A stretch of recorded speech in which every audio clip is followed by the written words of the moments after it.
Welcome to another SPbN production. The following is rated for mature audiences and may contain graphic themes that will be distressing to some viewers. As always, we recommend you ensure the safety and well-being of yourself and those around you at all times. Viewer discretion is advised.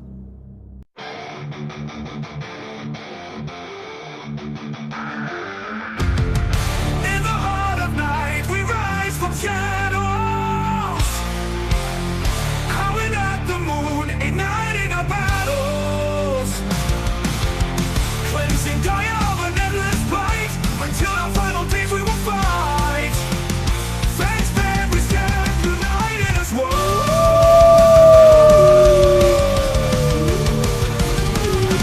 Evil spirits lurking with horror and dread. Little light leads us where the grave dare tread. Glory and honor, wisdom in our hand. Together we rise, take our final stand.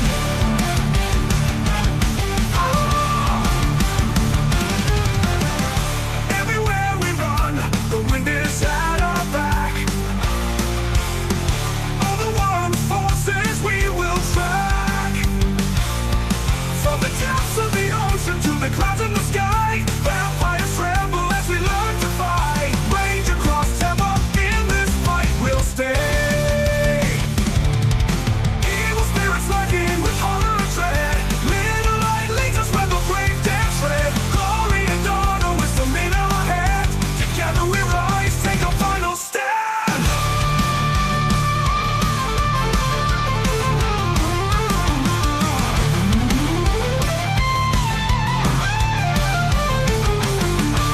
Rage across timber, in this fight we'll stay. Everywhere with the pack, let the night be our guide. In battles of honor, we shall never hide. Welcome, never hide.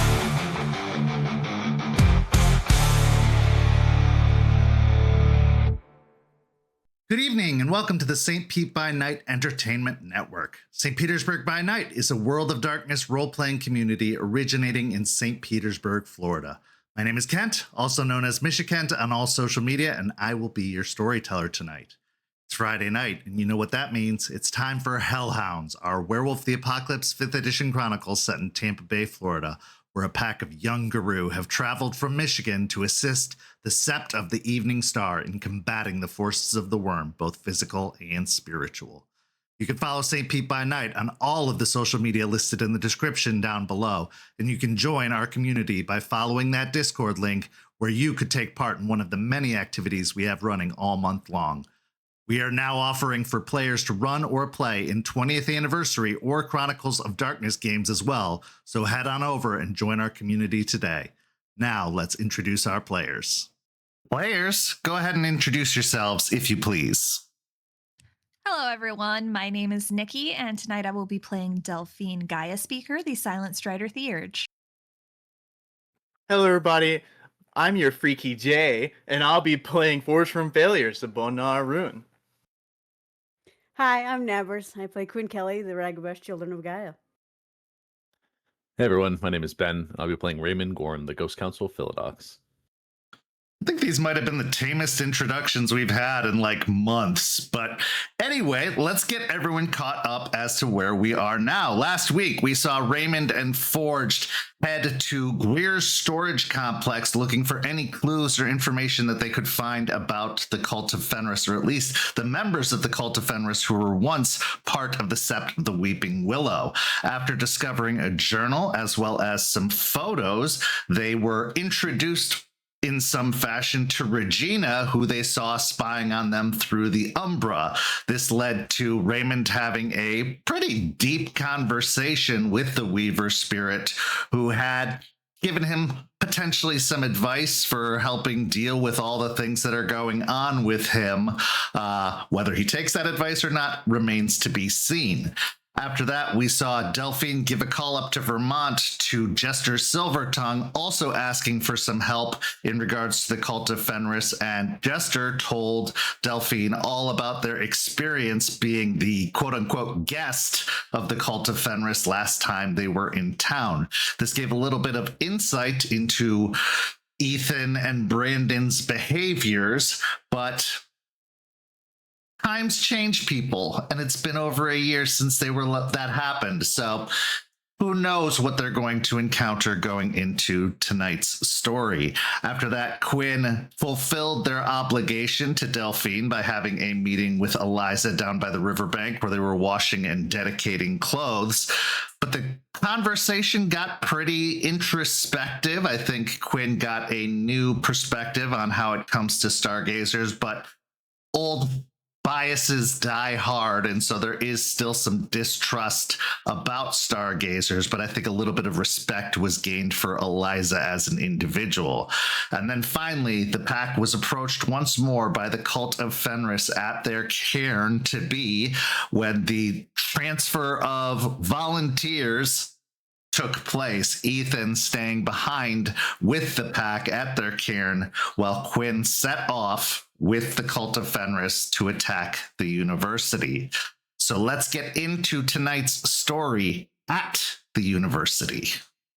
Quinn, after being exchanged for by your pack and the Cult of Fenris, you were taken a few blocks away where you were eventually loaded into what looked to be a passenger van. Now, these vans can be rented for tours, they can be rented for moving, there's a lot of possibilities for them, but you were loaded up with the 4 other members of the Cult of Fenris, including Victoria, who took a very comfortable seat next to you in the back of the van, wrapping her what appears to be lithe but very powerful arm around your shoulders as she introduced you to the other members of the pack that you would be going with tonight.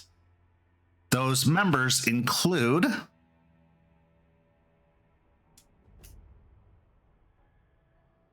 Astrid Wolfeyes, who is going to be your theurge for the evening, Hrothgar Ironblood, who is a Arun of the Cult of Fenris, who will be assisting Victoria on all things Arun. And then simply Marcus, the Philodox, no last name given, probably by design and purpose. I'd like you to go ahead and roll me a wits and insight right out the gate to see if you can get a read on any of these individuals.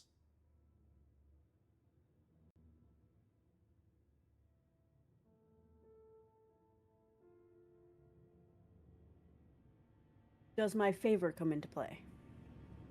What's your favor? Add a die to any awareness or insight dice pool related to learning something about an individual person, animal, or spirit. So what I will say in that regard is if you want to, you can only pick one of them if you want your favor to apply. But if you want an overall vibe check of all of the individuals present, you would have to drop the favor. All right, I will drop the favor. Okay.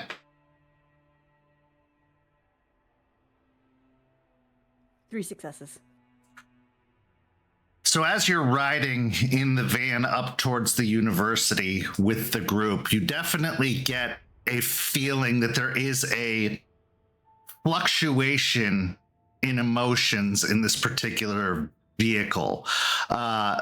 Victoria sitting next to you seems lackadaisical and just kind of along for the ride, really just enjoying themselves, definitely enjoying playing or toying with you a little bit.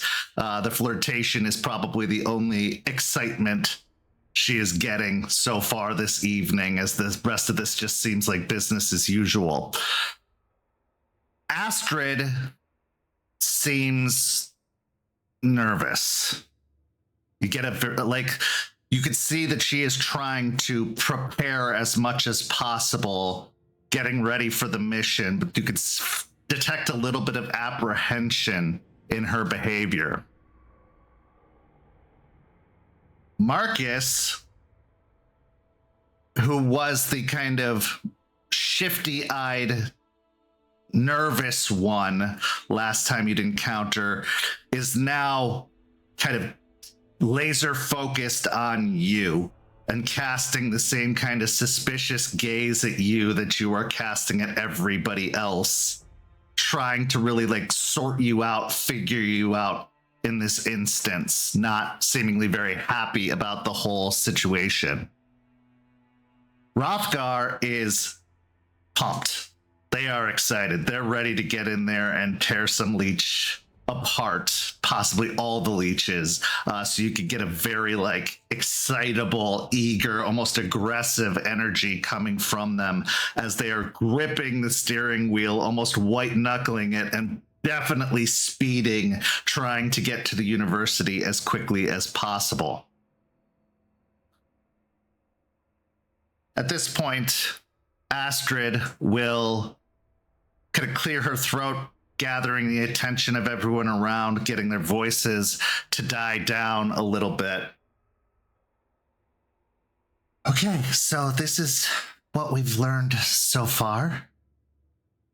There's definite leech activity happening at the university. There's no doubt about that. When we sent in some eyes earlier, we saw a bunch of missing student posters posted all throughout the campus.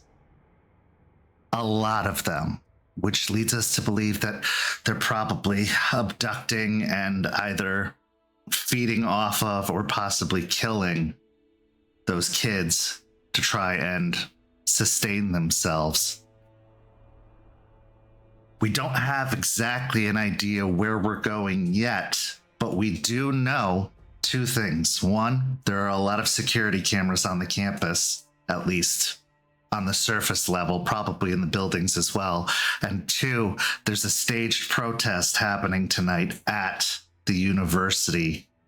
So that could provide some excellent cover for us, or at least give us some time to figure out what we do next or where we're going, or maybe get some insight into where these students had disappeared from. At this point, Victoria just scoffs a little bit and says, does it even fucking matter what happened to them? Like, they're the ones who got themselves caught. We're here for the leeches. You just follow the blood.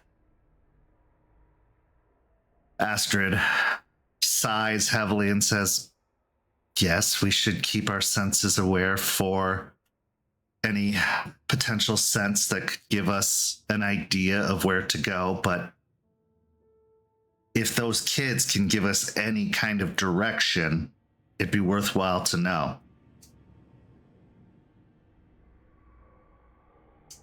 Astrid looks over to you, Quinn, and says, do you have any questions? Quinn ponders this for a second. He says, I've got some information as well, and a couple of questions, if I can add to that. Of course. I've been made aware that the leeches are aware that we are coming. I don't know if they know it's tonight or if it's soon, but they know that we're coming and they're aware. And they have prepared. We're going to go into a battle with silvered weapons and probably silvered bullets. Maybe even some fire. At this point, Victoria raises up her hand and kind of puts her fingers in the back of your hair and just says, "Ah, look who came to the party with party favors. You're so helpful, Quinn." Yes, helpful is the word. My question is do we have any blueprints of this university somewhere we would know where the security office is so we could maybe cut their security altogether in one shot? Astrid pauses. We have a layout of the campus, but not blueprints specifically. They do have a security office near the student union, although we're not sure where that is in location to where we're going to search. one of our first ideas was to search the science building or the medical center, because those would be two very good access points to potentially do research, or to at least grab those who are willing to give blood. That's some very good thinking. Unfortunately, those locations are on the opposite side of campus from the student union. And I fear the more time we spend on the campus, the more likely it is they'll find out that we're here, especially if they're tapped into the security in any way, which I have no doubt that they are. As you're looking at Astrid, she's got a very almost bookish quality to her. She's got blonde hair that comes down into pigtails, freckles across her face, very, very light freckles, very deep green eyes, very soft features, not what you would expect from this particular crew that they're running with, which either means that it's something that they use to their advantage, or that they are still fairly fresh to the Fenris way of life.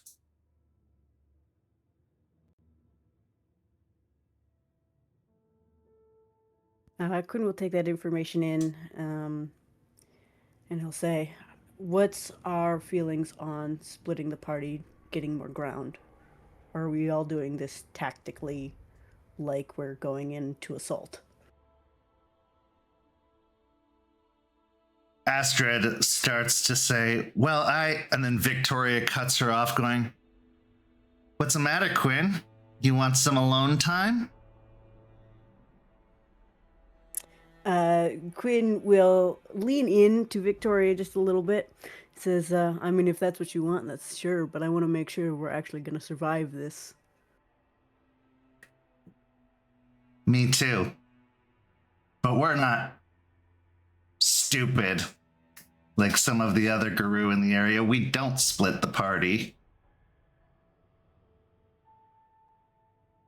And you don't think a group of nuisance individuals are going to be suspicious on campus? You don't blend in well? I do. You don't. You have no idea what I'm capable of, but I am more than happy to show you. Oh, you're going to obey for once? Never. At this point, Marcus finally breaks his silence. If you think they're ready for us, then we should probably stick together, because they have more options to ambush us if we're apart. And if they're ready, they know what they're looking for. So we either have to move quickly and directly to our target, or we have to stay hidden as best as possible, because we're only going to get one shot at this before they start calling in campus police or local police and lock the whole area down. They probably already have plenty of attention there if there's a protest going on. I can ruin a couple of cameras as we go on, but I can't do it every time.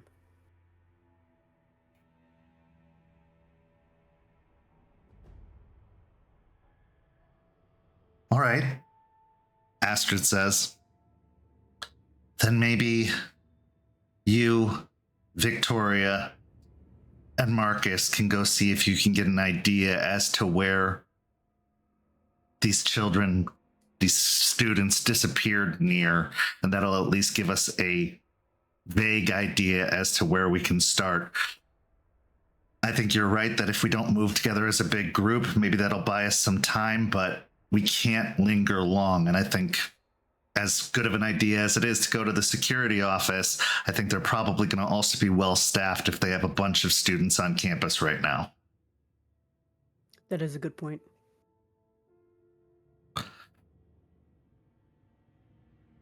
Victoria keeps her fingers in your hair, but then grabs a handful of it and gives it a light tug and says, "Ooh, field trip."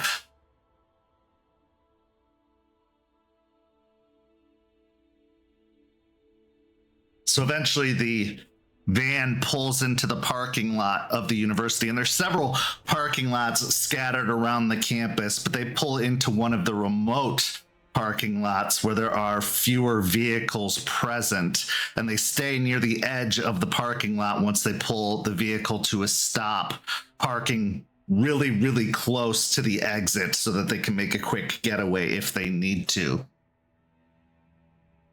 At this point, Astrid looks to you and Victoria and says, "All right, let's go. Eyes up, ears out. See if you can find anything." And she climbs out of the passenger side of the van. Marcus and Rothgar, staying behind, just start to kind of like shift uncomfortably, getting more and more eager to take action in this moment, but unable to do so until they get the signal to move forward. You can see Rothgar looking up towards the moon with a grin, preparing to possibly howl to gain a little bit of extra rage going into this situation. As Victoria climbs out of the van first, she waits for you to depart, and as soon as you do, she grabs your hand. But as she grabs it, you can feel the vice-like grip that she has on your hand. And if you were to even try to pull away unexpectedly, she could probably take your arm with her. She goes, "Come on, honey, let's go see what this is all about." You got it, babe. So as the three of you cross the parking lot, you can see and hear a bunch of activity, especially near the center of campus. You can see people starting to move about. And roll me a wits and investigation.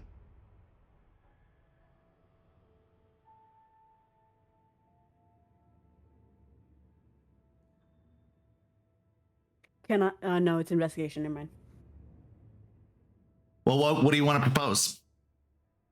I was going to propose my favor, but investigation isn't one of them. Yeah.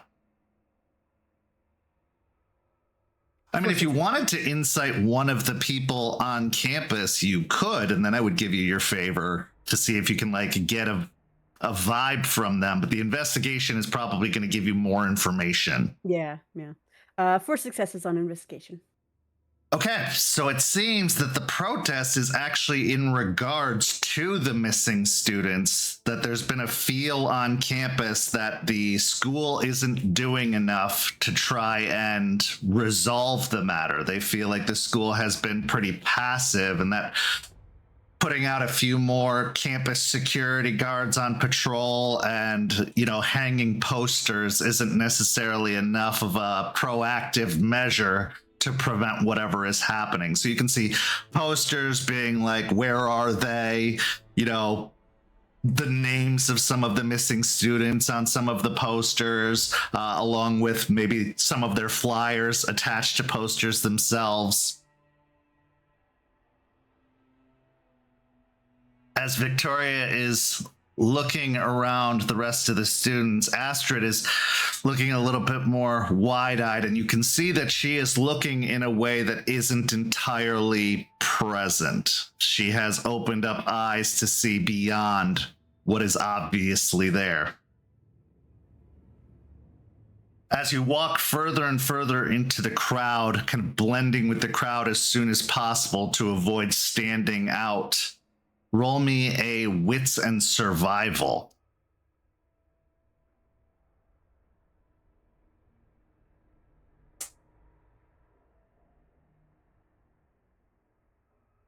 Three successes. Okay. You definitely pick up a strong odor of body odor, sweat. You know, nights here are getting to be in the 80s at night with a lot of humidity. So there is definitely some discomfort in the smell, but you do get the very faintest hint of blood. Very, very faint. Not enough to give you any kind of direction or point you in any specific path, but You can smell it here.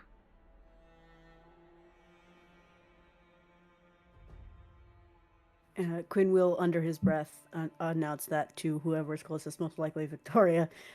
Be like, we're definitely in the right place. They're around here somewhere. Oh, goody. Well, why don't you show us how the hell puppies do it? And she gives you a swat on the ass. All right. He will nod and look at the rest of the group who are going to follow, and he will try to maneuver around whatever crowd there is to see if he can't get any more clues or information as to where they might be held.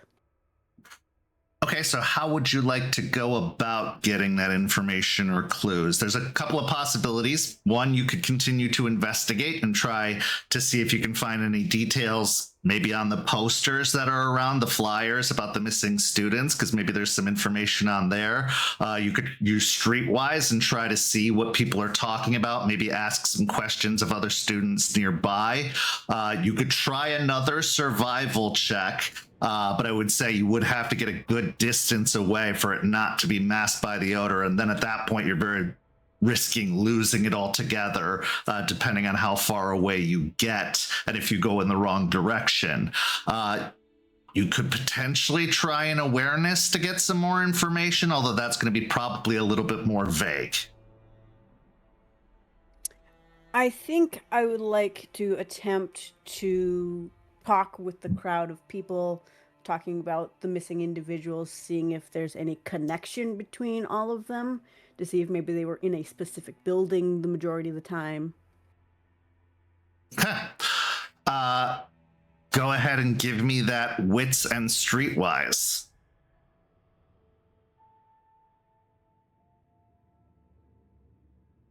Two successes. You're getting kind of a scattered amount of information. It's a little bit all over the place coming, from this particular group.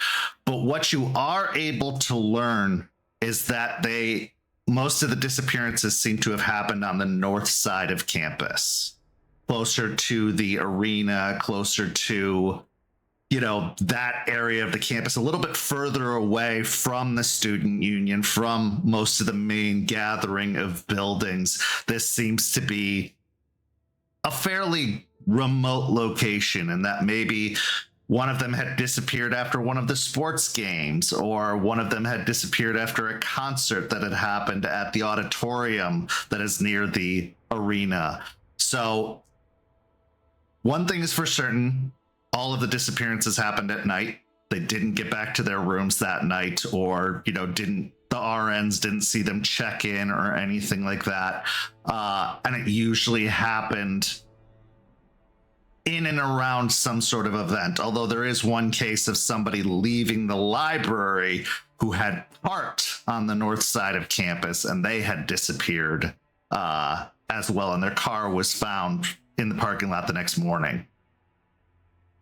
Okay. With that information, I don't think Quinn would say anything to the rest of them. He would just start heading north and hoping they would follow. Okay. So as you go, Victoria is right there on your heels, and Astrid is trailing a little bit behind as she seems to be a little bit overwhelmed by her surroundings of all of this university buildup and everything that comes with it. As you do head out, though, you can roll me a wits and awareness to see if you catch this. Is this any specific one person? Yeah, this is Victoria. Then I would like to add my favor. Go ahead.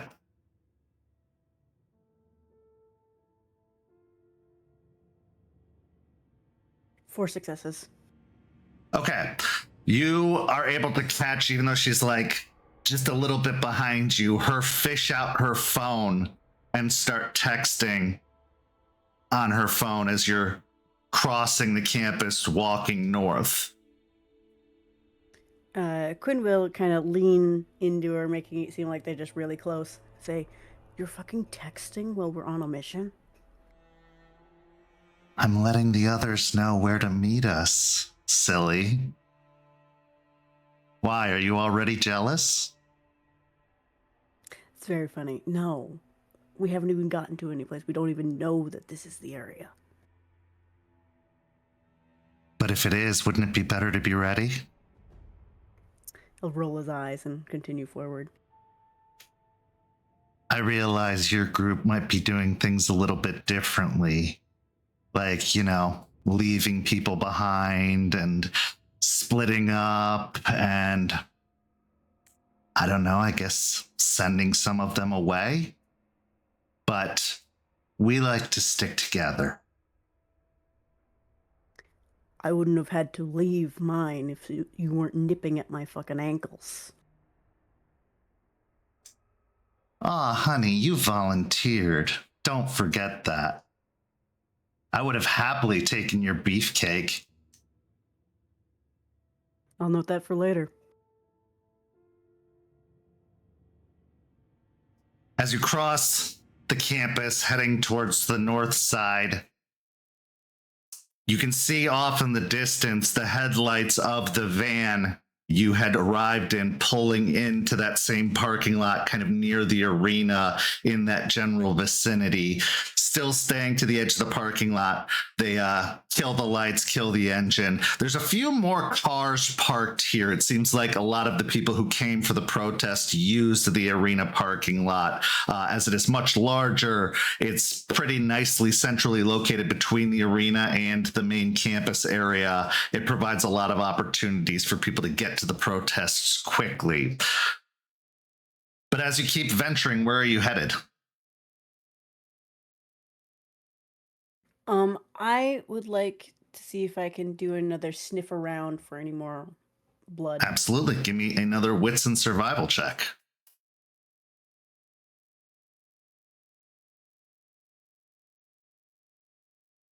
Three successes. Okay. So with 3 successes and a little bit of distance from all the body odor and everything like that, it's still a very faint scent, but it's much easier to zero in on it than it was before. So as you start following your nose, is the best way to put it, it leads you towards an area between the arena and one of the science buildings. And as you draw closer to it, roll me another wits and awareness, if you would.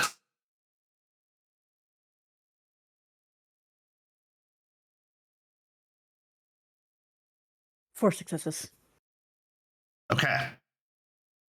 Looking over the area, there are a few possibilities. One of them being the arena itself. There are a lot of access entry points. There's a whole loading dock area where they bring in concerts or do whatever they have to do to, switch out the floor or anything like that. There's also the science building. However, there's a few less entrances on that building. There's a couple out the back, probably emergency exits. Most of the doorways are on the front, which faces towards the campus and not towards the arena. But the thing that stands out to you most is this old, partially tucked away concrete building. It's not very large. It looks to be like an old maintenance building. It has a no trespassing sign over a thick iron door, which looks like it's already started to experience a great deal of rust on it. But more peculiar than that is the camera that is up on the science building, but pointed towards the maintenance building.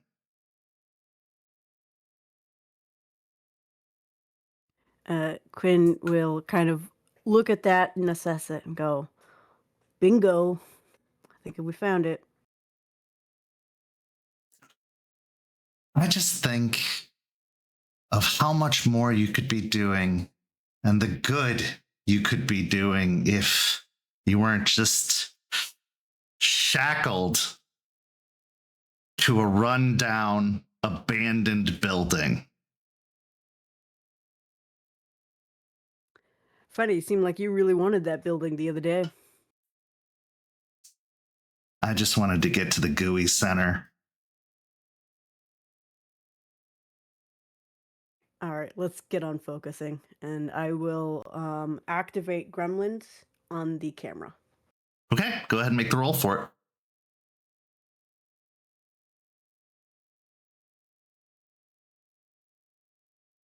Clarification, it is charisma and glory, correct? Correct.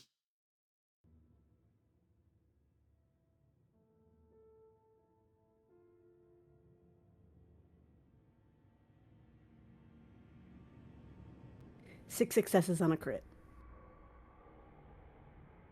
Okay, so looking up at the camera, you call upon the energy within. You made the rage check, right? I want to double check that. You did? Yep, I passed Okay, that. cool. You call upon the spirits of gremlins, issuing them forward, sending them out. And yes, the camera almost sparks slightly from the box of the camera itself, and you can see a little bit of smoke starting to rise as the camera's light that shows that it is recording and active goes out. All right, I'm going to say, okay, tell your group we found it where we're at. Let's get in there.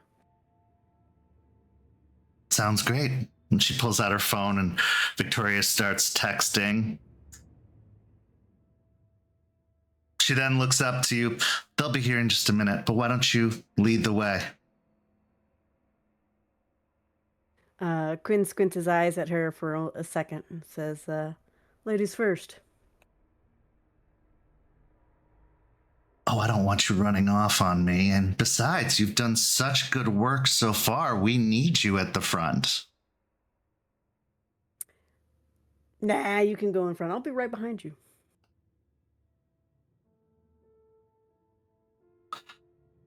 If you're a hellhound, all right, cowards, all of you. And she steps forward. Go ahead and give me a composure and resolve check to see if you take any willpower damage from the insult. 3 successes. Okay, you will take 1 superficial willpower damage, but you can kind of shrug it off without getting too fired up about the whole ordeal. She approaches the maintenance building, looking over the building itself, and then looking primarily at the heavy iron door that seems to be blocking any further access. This door has a place that is clearly meant for a key to be inserted, but there's no actual door handle. So it's not the kind of door that has, an easy access pull point. But once she gets to the door, she starts sniffing around the edge of the door a little bit, running her fingers along the kind of crease that makes up the area around the door. And then after a moment, buries her hand into the concrete next to the door frame and then just pulls with a loud kind of crunching, screeching noise as she tears open the steel door. Inside, what you see is a really kind of ignored space. This must have been a condemned building or a building that was no longer in use, possibly even from the days when the university was first built. You can see some old discarded equipment, most likely most of it broken, littering the walls of this maintenance access point. But then what you see is a staircase starting to go down, possibly into some maintenance tunnels beneath the university. The only downside is, other than the light coming out from the parking lot into this maintenance building, there is no other light. It is going into pitch black darkness after that. It is Victoria, Quinn, and is Astrid still with us? Astrid is still with you, yes. Okay. And you what can I'm gonna actually do- even see Marcus and Rothgar starting to cross the parking lot towards you. Perfect. So what I'm going to do is I'm going to keep a hold of whatever Victoria has on me, and I'm going to take my other hand. And is Astrid wearing like a dress or pants? I would say she's wearing some capri pants and kind of like a knit sweater over a crop top. She's got a beanie on and glasses. She definitely gives that student vibe. I'll take the kind of waistband and just grab onto it, and I'll explain like I can't see. Someone has to guide. You see both Astrid and Victoria murmur a couple of words, Victoria cracking her neck, and then as she opens her eyes, you can see the dull yellow glow of the owl's sight that allows her to see in complete darkness. Astrid also reveals that she has eyes of the owl active. And Astrid says, maybe we can find a fuse box or a panel to see if there's any electricity down below. Right now, it doesn't look like it, and it wouldn't surprise me if there wasn't any, at least here, but I can't imagine that they're doing all of this in the dark down there. Quinn will shrug and just say, I just need someone to guide me. Victoria shoots Astrid a look and then says to you, I'll be your Huckleberry, before she starts entering into the maintenance building, leading the way. I will let go of Astrid and let Victoria lead me then. As soon as you all file into the building, you see the massive looming form of Rothgar, who is probably the biggest, obviously physically, taking up the rear with Marcus in front of him, Astrid behind you, you second in line to Victoria. As you approach the stairs going into this scenario, I would ask Quinn, what are you feeling so far going into this mission? Quinn is nervous knowing the logistics that there are probably going to be some heavy weapons. And this group seems very hell-bent on making sure that everyone stays, including more specifically me stays. So he's a little worried about getting out. As you prepare to descend the stairs, we cross town to the old cigar factory in Ybor, where the pack has their opening remarks with Ethan. Our next scene begins moments after Quinn and the remaining Cult of Fenris have departed, headed for the university. Ethan has climbed the steps and walked into the interior of the cigar factory, and at the moment is walking or standing in the middle of the open bottom floor, which has not quite completed undergoing construction yet, but he is just looking around passively or impassively, almost just taking in the sights.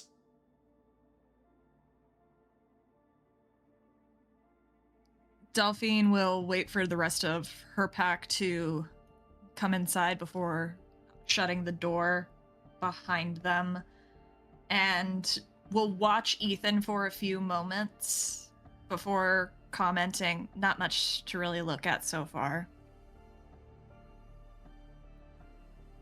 Everything starts somewhere.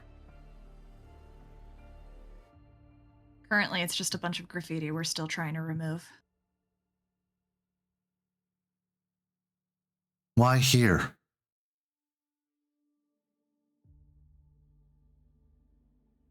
I would, honestly, if I answer it, would you answer the same question? Yes.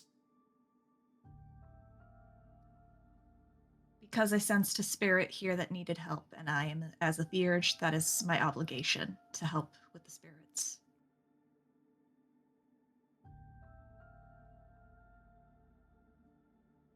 There are a lot of spirits that need a lot of help, but I can understand answering a call. So why here? Why Tampa?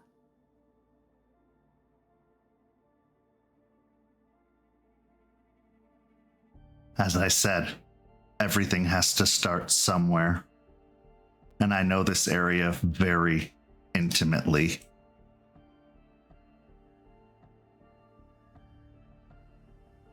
You would? Of course you do. You were part of here, right? That's what we heard, at least. A long time ago. You know, we don't really actually know much of what happened before. Could you tell us the story? Roll me a manipulation and subterfuge. You are full of shit. Yeah.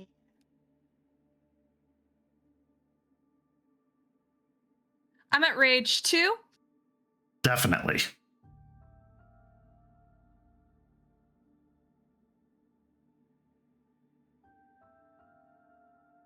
I spend a willpower. Tried crit fishing, didn't work. 4 successes.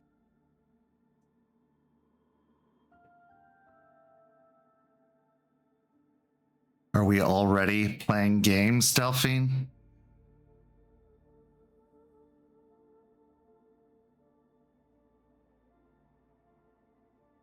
Well, you're a Shadow Lord. You can't blame me for... Well, you were a Shadow Lord. Can't blame me for immediately assuming that the games would be played.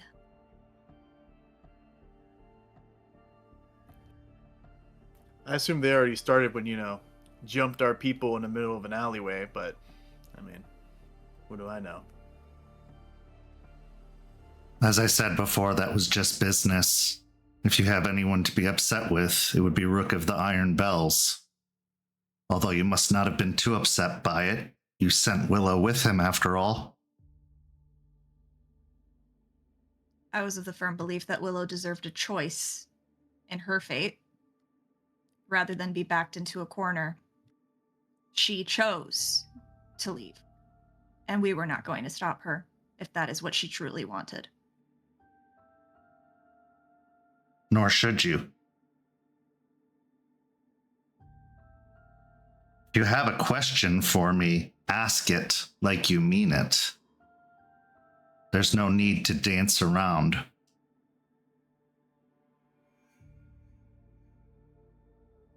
So why don't we hear the story from your end then? Because we already know part of it. Why don't we get to hear your side on why you done all the shit that you did?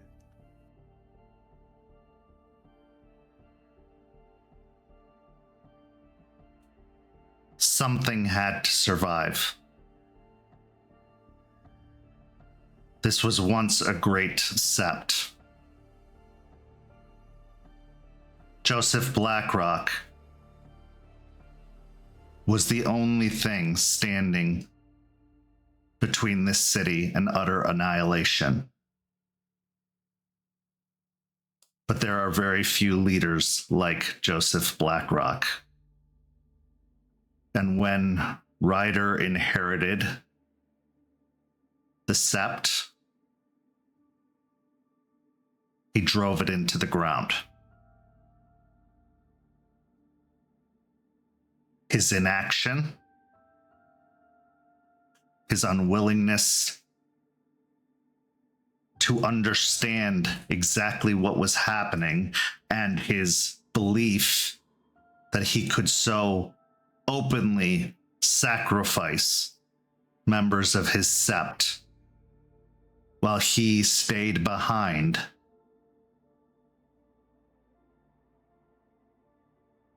shows the kind of leader he is.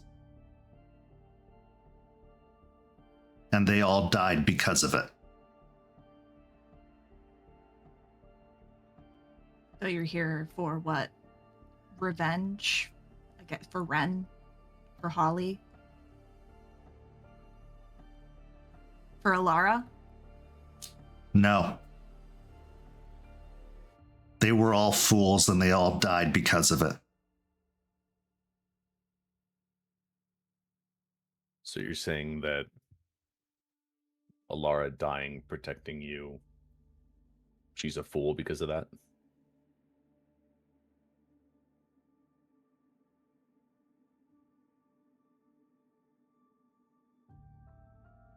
She did what was necessary. But if she were more capable, she wouldn't have died.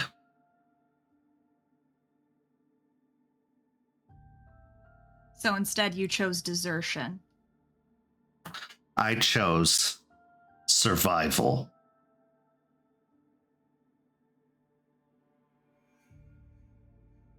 Why are you here? I don't mean this building, I mean this city.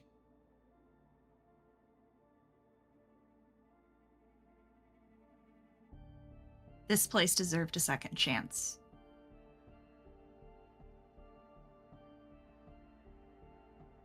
So we came here. But that's not why you came here, is it?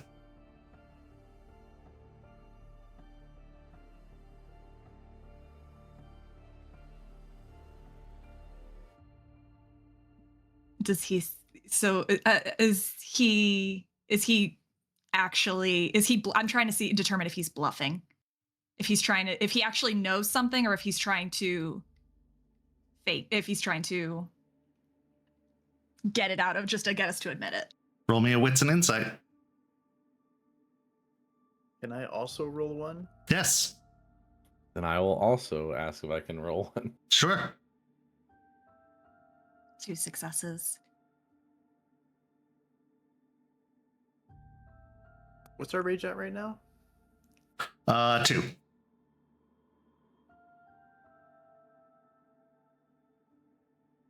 Whopping 2 successes. I'm gonna spend a willpower.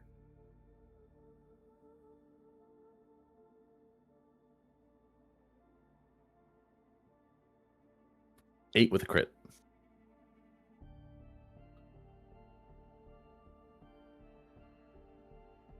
He knows something.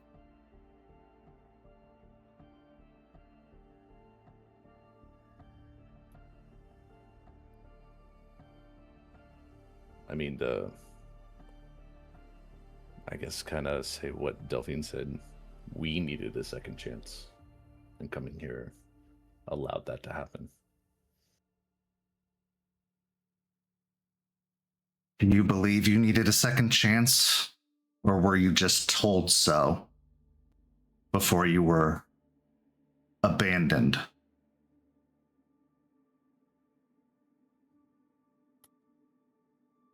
I don't think we realized we needed a second chance at that moment, but this place provided it.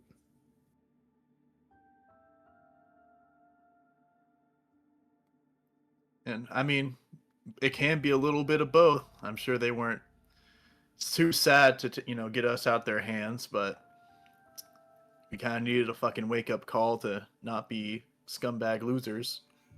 Most of us, that is. Are you a scumbag loser? Or were you?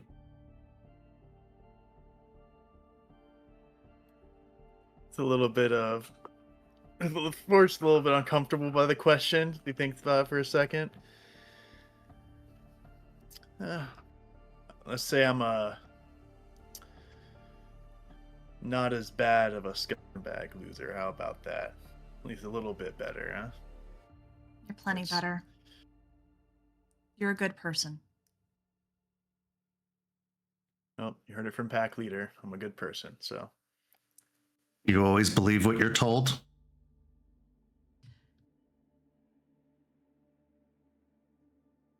I have no reason to lie to him. But you did, didn't you?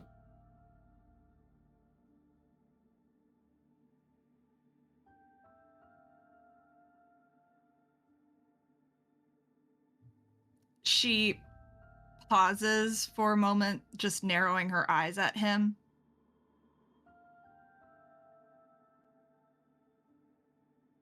His expression has not changed the entire time.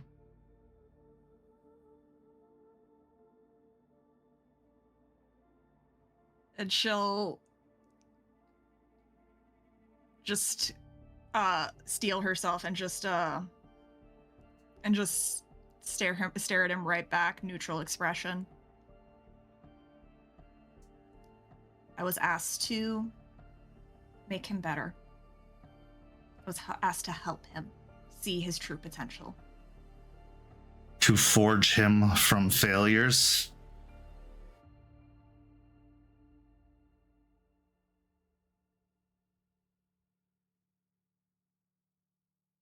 Diamonds have dirt and other sediment over them. You just gotta find the shine inside, and he is shining brightly now. Diamonds can also be manufactured, grown, created.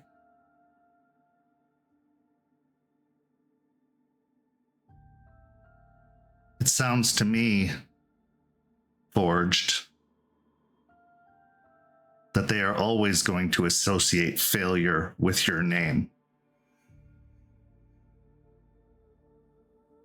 Your first deed name, did you earn it or was it just given to you?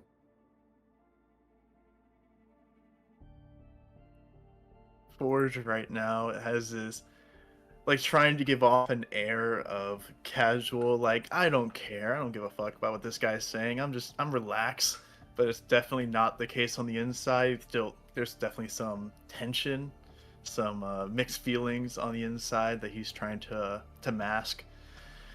As he'll say,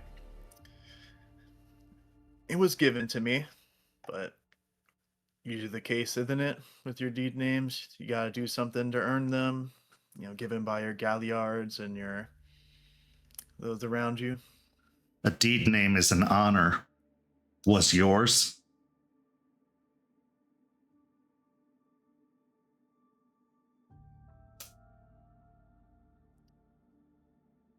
I wasn't an honorable man for the first one that I got. Didn't have a lot to be commended for. But this new one, it's a sign of growth. I ain't the perfect good man like Delphine's described me as, but I ain't super shitty either. Somewhere in between, getting there, you know. Do you believe your value was recognized or was it fabricated? At this point, I'd like to spend a willpower and take half to mind speak with Forged. Okay. And so, Forged, you will suddenly just hear Delphine's voice in your mind. Eliza warned us he would do this. He's trying to make us doubt ourselves. He is trying to make us question everything. He's trying to wear us down.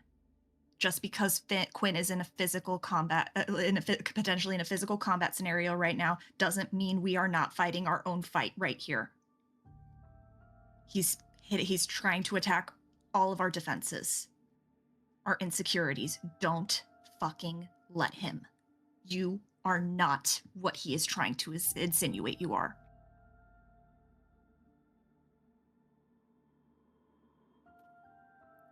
A little bit emboldened by what Delphine's saying, kind of puffing out just a little bit more, sitting up a little, standing a bit taller.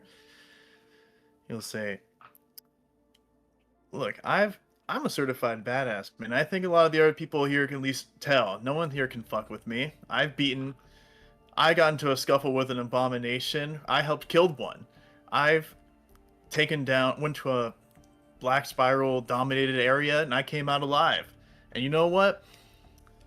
I took on an elder and took him down in a fight, fair fight. So I think everyone here knows that I'm someone that needs to be respected, someone that can hold their own weight."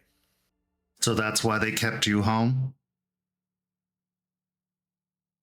Instead of sending their strongest?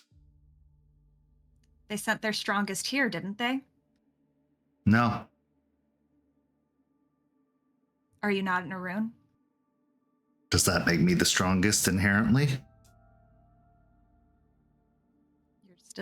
You're still strong. You don't live as long as you have lived without having a great amount of strength. No, I've lived as long as I've lived because I didn't let others define my value.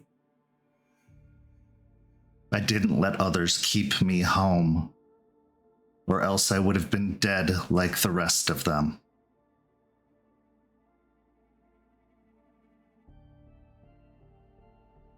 Because you ran.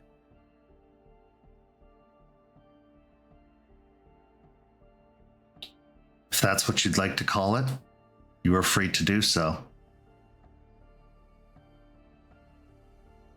At this point, he fishes a flask out of his pocket, opens it, and takes a drink before actually offering it out.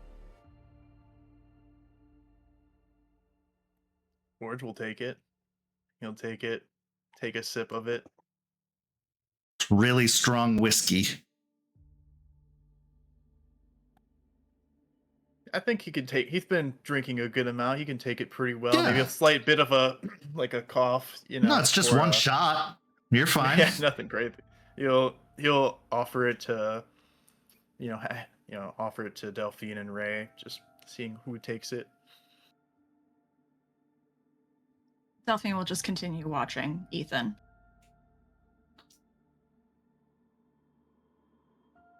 So what was it you did when you left Michigan instead of helping your former sept at the mine?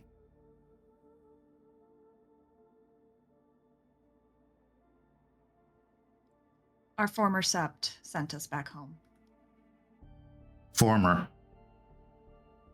They didn't have the ability to tell you what to do, or did they?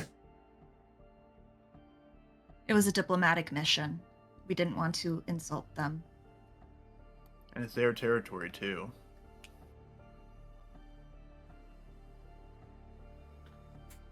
Should it have been? They lost it so easily.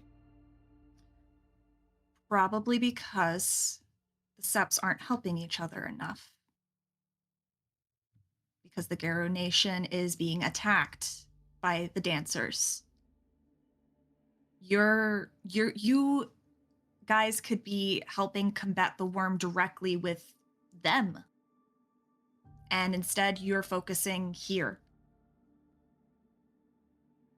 If you knew so much about what was going on up there, why didn't you go help them and combat the worm where it was strongest at the time?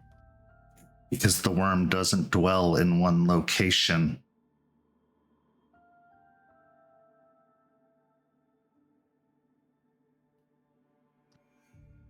You're right, it doesn't. But you have to decide where Gaia needs its help most, and where 3 septs fell. I think that's where every Geru of the nation was needed. So you, or what you're proposing, is that we should have helped unasked, but you left. Seems kind of hypocritical. Well, one, no one knew where you were, because you left again. But you were there. By design. At the time, we didn't know one of the dancers had infiltrated the sept. And was that before or after you tore apart that dancer's house?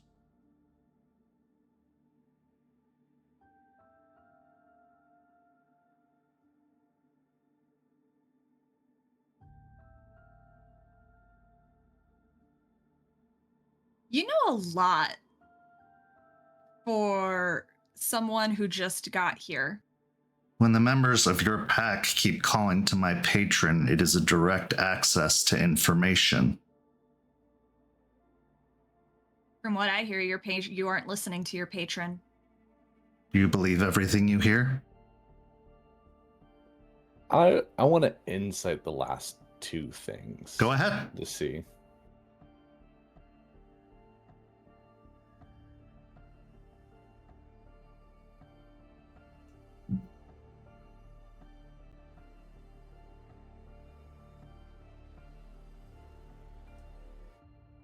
I'm gonna gamble and use another willpower.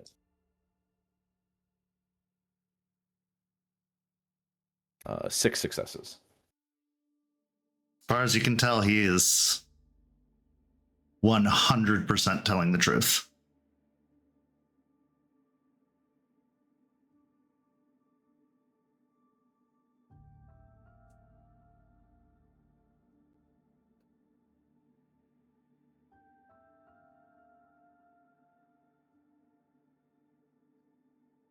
I believe that Fenris was telling some truth.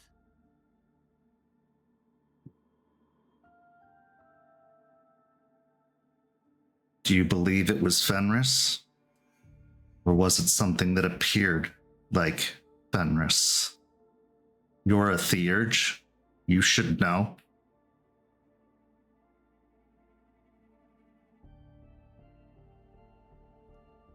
This moment, she is now trying to not appear like her confidence is wavering a little bit. Give me a manipulation and subterfuge.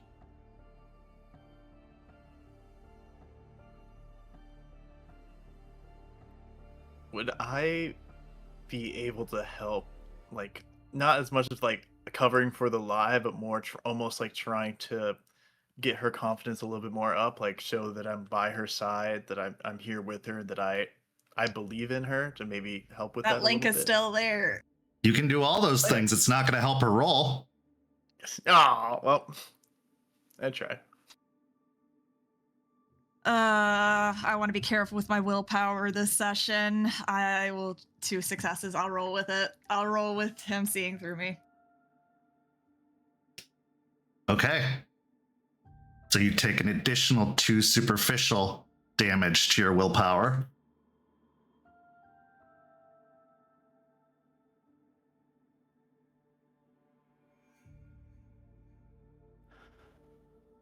The reason that we left was because they were worried for us.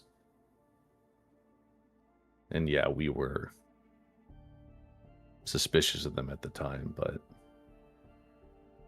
they didn't want us there because they were worried that we would all die. They wouldn't be able to protect us. Did they worry for you or about you? Liability?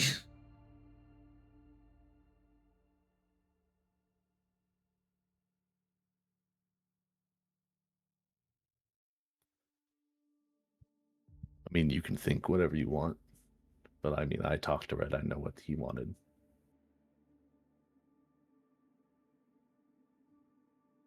I'm not thinking anything. I'm just asking questions.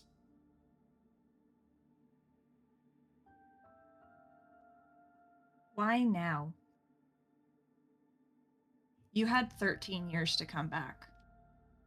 Why now? Why when only another pack came in and started actually doing stuff?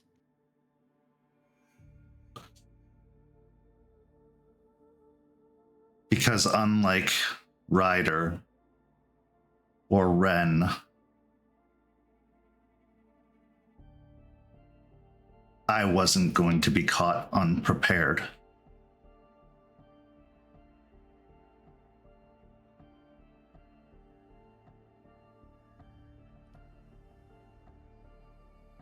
Most of the things that you would have come back to fight were taken care of. For you, it was Piney Point. For all of you, it was Bloody Mary, but another pack took care of it because you took too long. For someone who claims to not have known much about our story, you are well educated.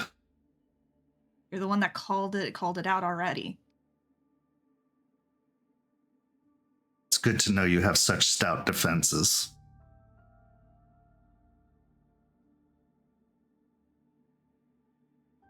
Why now? If not now, when?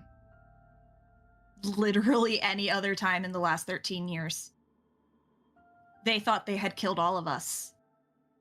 You could have gone against them, gotten them by surprise. Instead, you waited. You waited, another pack came in, and they took care of the problems. They started fixing the problem. And then you have the audacity to come back and say that we're not doing enough. Making an alliance with the vampires is fixing the problem.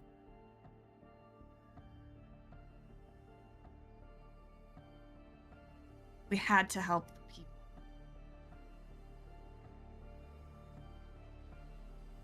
By feeding them to the leeches.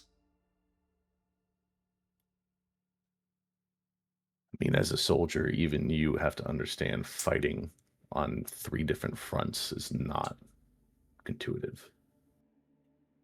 I did, yes. That's why we chose to withdraw from the fight rather than lose. But they didn't withdraw. They were able to handle one of the fronts temporarily to focus on the other 2. Letting the other 2 destroy them.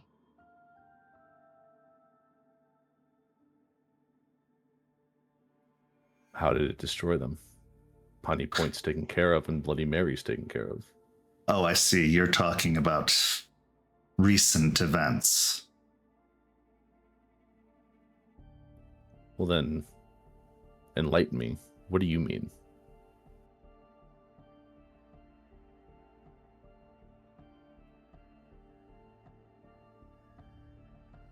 History is told by the victors. Eliza would tell you they were victorious because they closed the wormhole.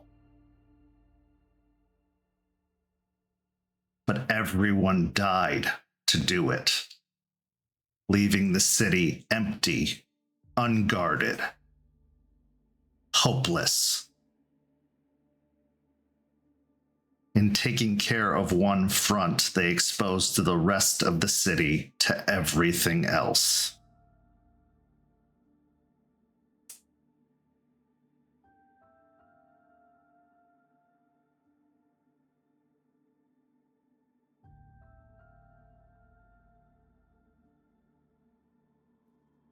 And leeches aren't obvious in what they do.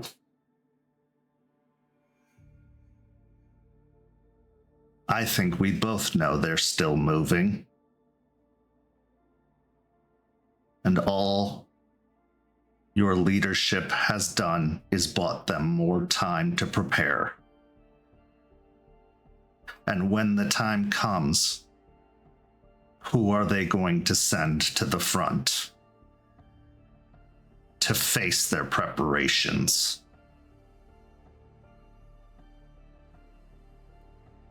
But it was either that or take on all 3 of them and potentially get destroyed by all their combined efforts. You know, we both know leeches. We both know they're conniving assholes that would take any opportunity they can get. You don't think that if they rejected their offer that they wouldn't have gone to the other side and asked for a better deal? Why not take this opportunity to take out someone who is literally turning people into fungus zombies? That sounds like a bigger threat to deal with than at least the leeches right now, right? And it got dealt with, and we didn't all die in the process, which sounds like a pretty good improvement from the last time. And how long ago was that? What, like almost a year ago now, huh? Right? About 8 months. So what have they done in the meantime? Have they taken care of any of those other fronts?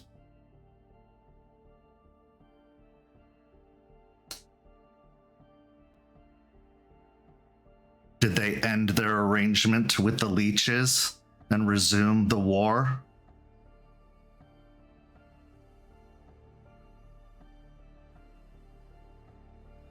I ain't gonna pretend like I know what their exact thought process was, because it just ain't my style to be, you know, getting shoulder buddy buddy with the leadership.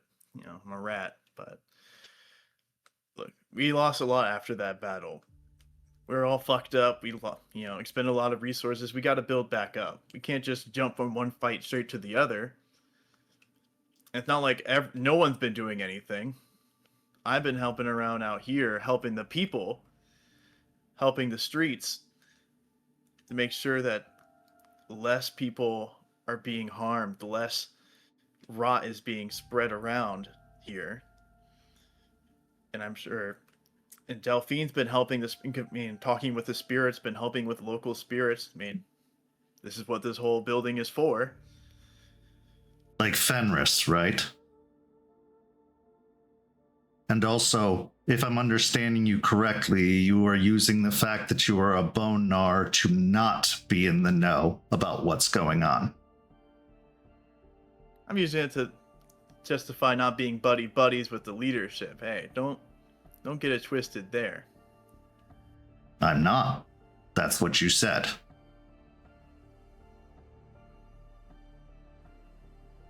You should be questioning their orders, because their orders could get you killed. And with 4 of them gone,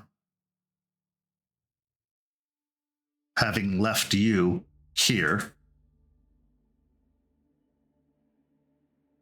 how good can those orders actually be?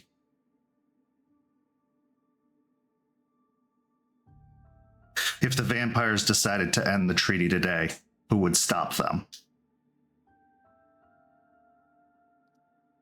If they decided to end the treaty today, they'd be the ones that broke it, and we'd be well within our rights to destroy them.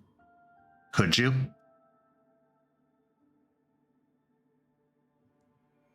Confident we could take them. Without Charles?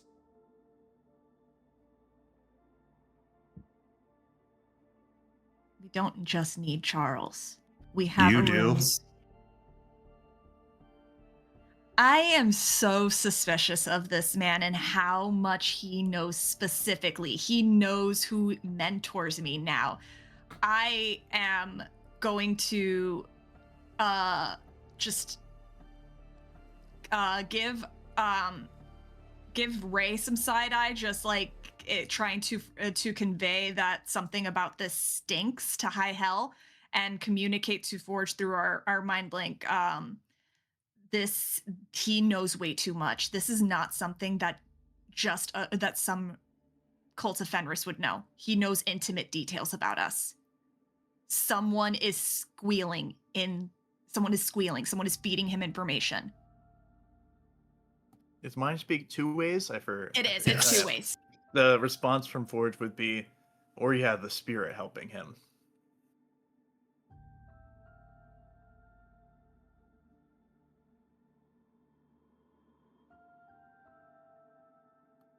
Forge will, after that, will speak up though and say, "Man, someone who you ask so many questions for someone who seems to know so much about our personal and intimate lives."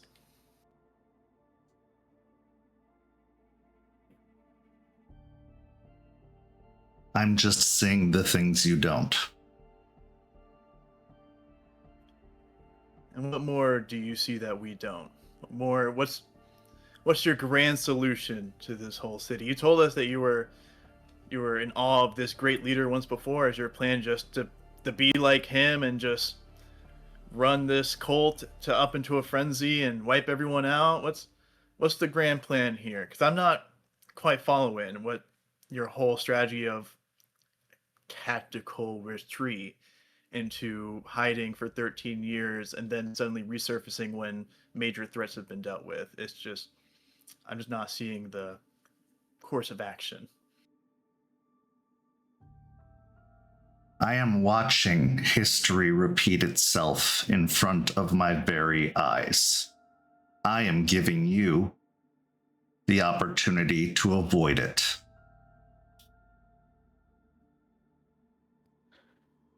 If you're watching history repeat itself, why not help us?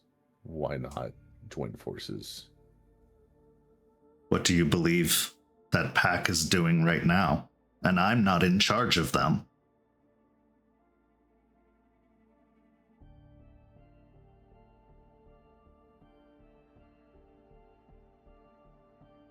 Kent, I'd like to activate my penumbral senses. Okay. I just like with like just Forge mentioning spirits, I just getting a little cagey right now. Go ahead.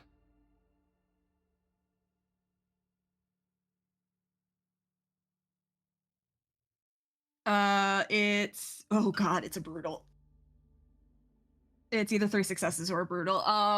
Auspice for adverbs are contemplatively, intuitively, and ritualistically. Tribe verbs are scout, deliver, and sabotage. I'd like to argue for intuitively scout. Okay. Okay. Then it would be 7 successes. You look into the Umbra, and it looks like it did before Ethan arrived. Just gonna keep an eye on things.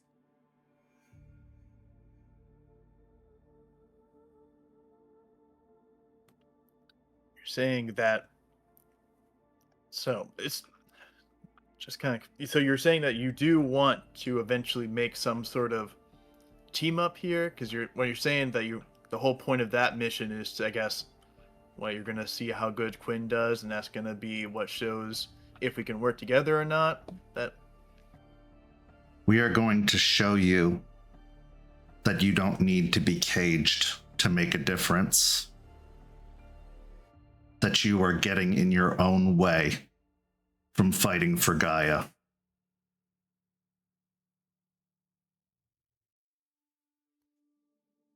And how are we caged? What is your Yes. definition of that? Examples. You are putting all your attention on us instead of fighting the worm. Because they told you to? Just like they told you to sit and stay? Your kids came up on us first. They attacked 2 of my pack in an alley, and yes, whatever. It was just business. But then they antagonized two other of my pack members while they were patrolling, and then you guys showed up at our front door. They are not my kids. I don't buy that, because Kyle suddenly stopped having such a snide attitude the second you showed up. He respects you, and I can see that. Respect doesn't mean parentage. so what? You're an elder or rune that doesn't demand authority, or you don't have control over them. I find that a little difficult to believe in the whole Fenris pack where might makes right kind of thing. Then you don't know anything about Fenris. Only what you were told.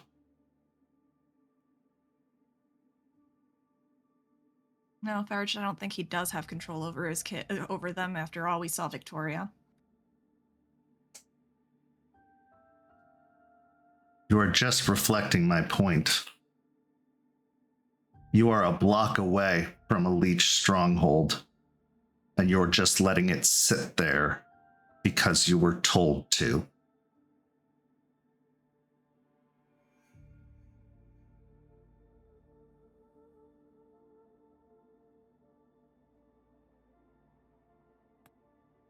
Look, man, as much as I hate to say it, I can kind of agree with you on that. I hate the idea that we have stuff like that sitting around us, and if it was the right call, I'd be more than happy to wipe out every single one of them. And I personally seen the fucked up shit, the absolute hell that the Black Spiral dancers do to a place, to the people around them. Yes, you saw it quite intimately, didn't you? Yes, I did. And we So both you know we were- can't let that happen. You were in a hive of the worm, and you cowered and you died.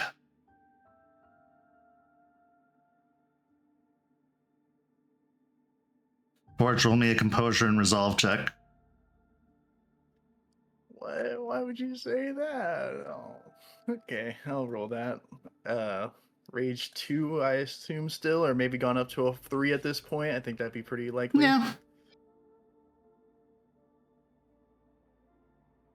The pull of 4 with the rage of 3, guys. I got this. 1 success. Okay. Your rage is now 4. Because you have not been injured, you are not frenzying, but you are going to take an aggravated willpower damage.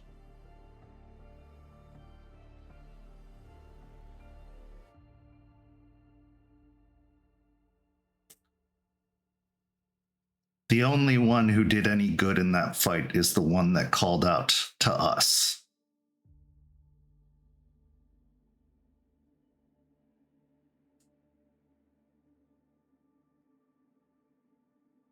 It makes me so...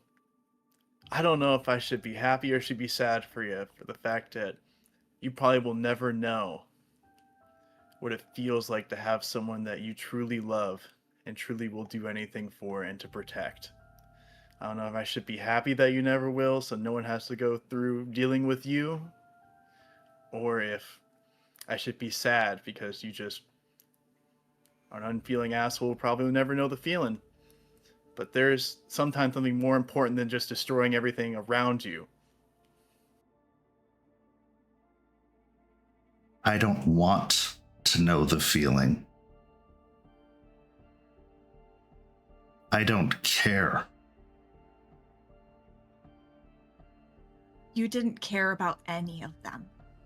No. And what makes you different than a leech? Because that sounds exactly like a leech to me. An unfeeling monster that just walks around, destroying everything around them. So the one you cared for? She died to protect me and the person I cared for. She died for our future, not just to destroy. And she told you that. I know that's what she did. I know her. I knew Knew. her too.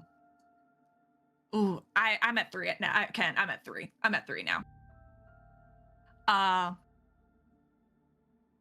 We all knew her. You didn't. She did care. She cared about Gaia. She cared about her family. And she cared about that little boy. She did care. She wanted to ensure that that child had a future. Was that while she was eating people? This is news to us. So we are... I would imagine that Delphine is just caught off guard completely by that. There's not really time to, I feel, defend on that.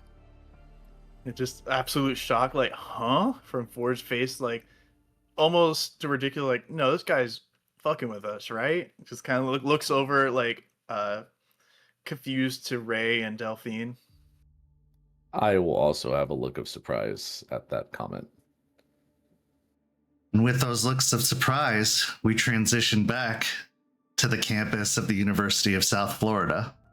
Quinn, as you descend the stairs into the darkness, holding on for dear life to the back of Victoria, hoping not to slip a stair even though they're cracked and broken in the concrete. Go ahead and roll me a dexterity and athletics. I will give you the bonus die from Victoria's assistance as you are holding on to her, but you can't see, so you can't tell where your foot's landing. You just know what direction you're going. I assume this also means my dodge specialty does not apply. No. Thank you. No, this is literally just staying on your feet and not falling on your face.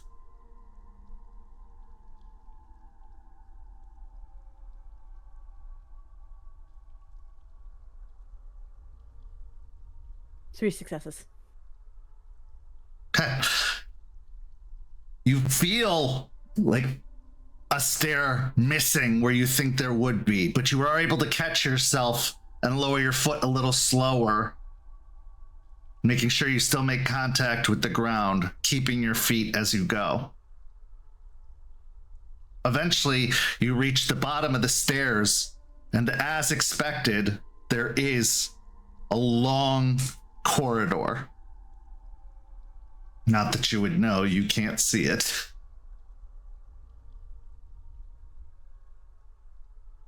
But as you reach the bottom, Victoria says, "As much as I love the idea of you taking me from behind, perhaps you should be of some use in this situation." And she flips on a light switch at the bottom of the stairs, and the lights dimly illuminate down the corridor.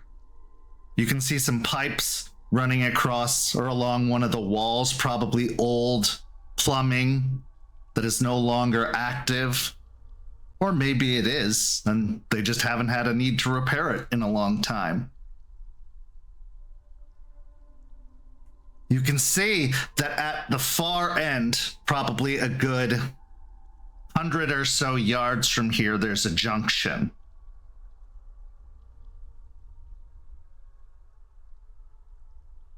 She looks over towards you. "Well, Ragabashes are the scouts, so do your job and tell us if you see anything." All right. He will scurry around, letting go of her, and do his best to stealth and kind of peer around. Okay, give me... Well, you're not going to the junction yet. She means the hallway right in front of you at the base of the stairs. So roll a wits and investigation for me. Okay.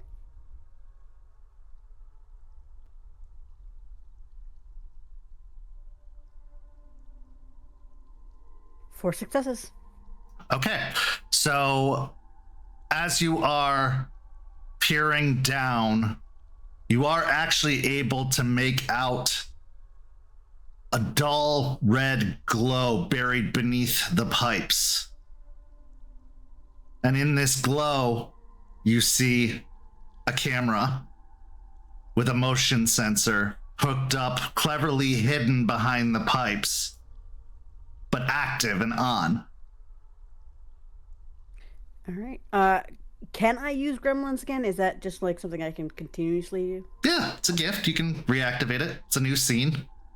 Okay, I will do so.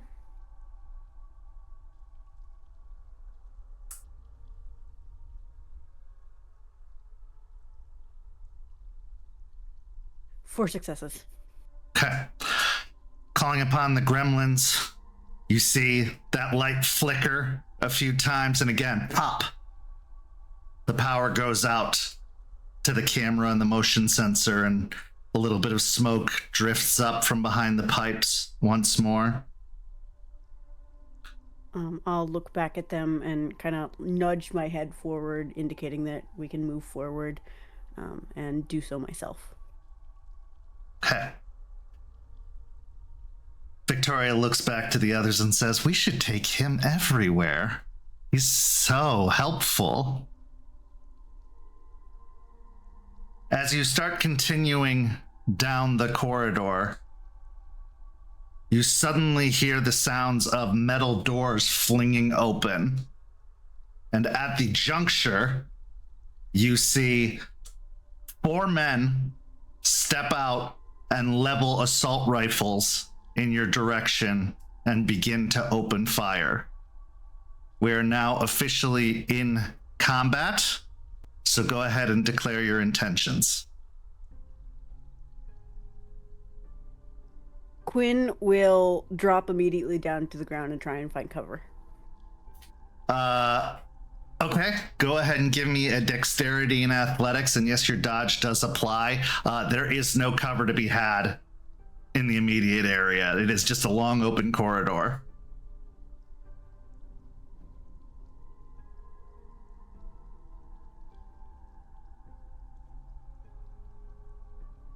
Five successes on a crit. Okay, so you are able to drop to the ground. You hear the sounds of bullets breaking against the concrete. You can hear them firing. You even hear a few of those meaty thuds as the bullets sink into a couple of the members of the coder. You hear Astrid from behind you cry out in pain.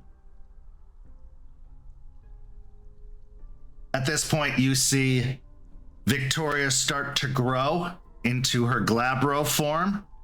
You see Marcus and Rothgar also do the same thing, although it seems like Marcus is going to take a defensive stance over Astrid, who is now down on the ground.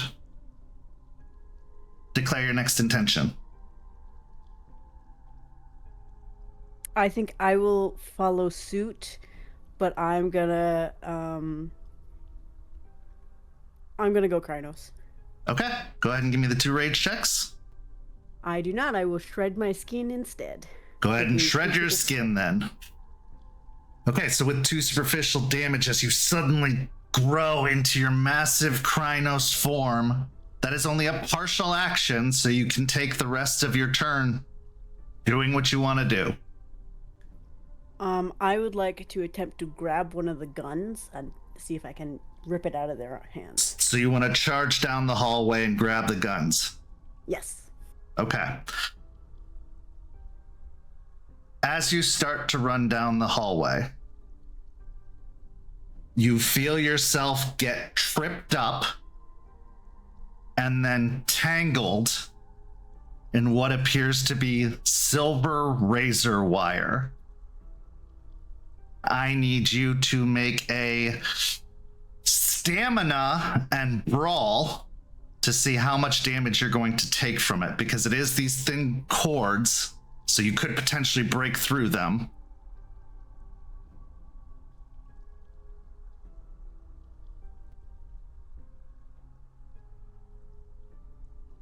Six on a crit. 6 on a crit. Okay. So you will only take 1 aggravated damage, which is the minimum for getting caught in the razor wire. However, it is preventing your further egress, and you will have to actually attack the razor wire to get through it to the guys who are firing upon you. With that being said, your 6 with a crit is going to allow them to miss you and not do any damage with the bullets that they're firing. Oh boy. So Rothgar, who has pushed himself up to the front, very eager to get into this fight, has also shifted into Krynos. But as he rushes forward, he also gets tangled up, much worse than you. I rolled 4 1s in the razor wire, and you can see the sizzling burning start to come off of his skin as the wires have gotten tangled into his fur and flesh and are burning away at him. Next intention. Can I sacrifice getting me out to sacrifice getting him out? Sure. If you want to make a strength and brawl, you can attack the razor wire that is strung across the hallway, and that could potentially free both of you, honestly. But that'll be your action. It'll allow him an action to continue forward in this turn. Okay. 3 successes. Okay. So as you attack the wire, starting to tear it out of the wall, you are going to need to take another aggravated physical damage from the burning of touching the silver and trying to tear it out of the wall itself. You have gotten half of it out, but not all of it. You are also going to take 2 superficial damage for your trouble from bullets hitting you. They are clearly not silver bullets because it is just superficial damage as they strike into you. At this point, Rothgar is going to also tear at the wall, tearing down the other half of the silver wire that seems to be blocking the egress, allowing room for Victoria to charge the gap up the middle, going and tackling two of the gunmen at the end of at the juncture down to the ground. You are now free of the wire, and you may make an attack this next round if you so choose.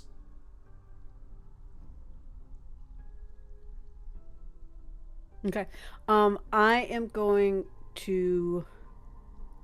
Yeah, I'm gonna run up and attack.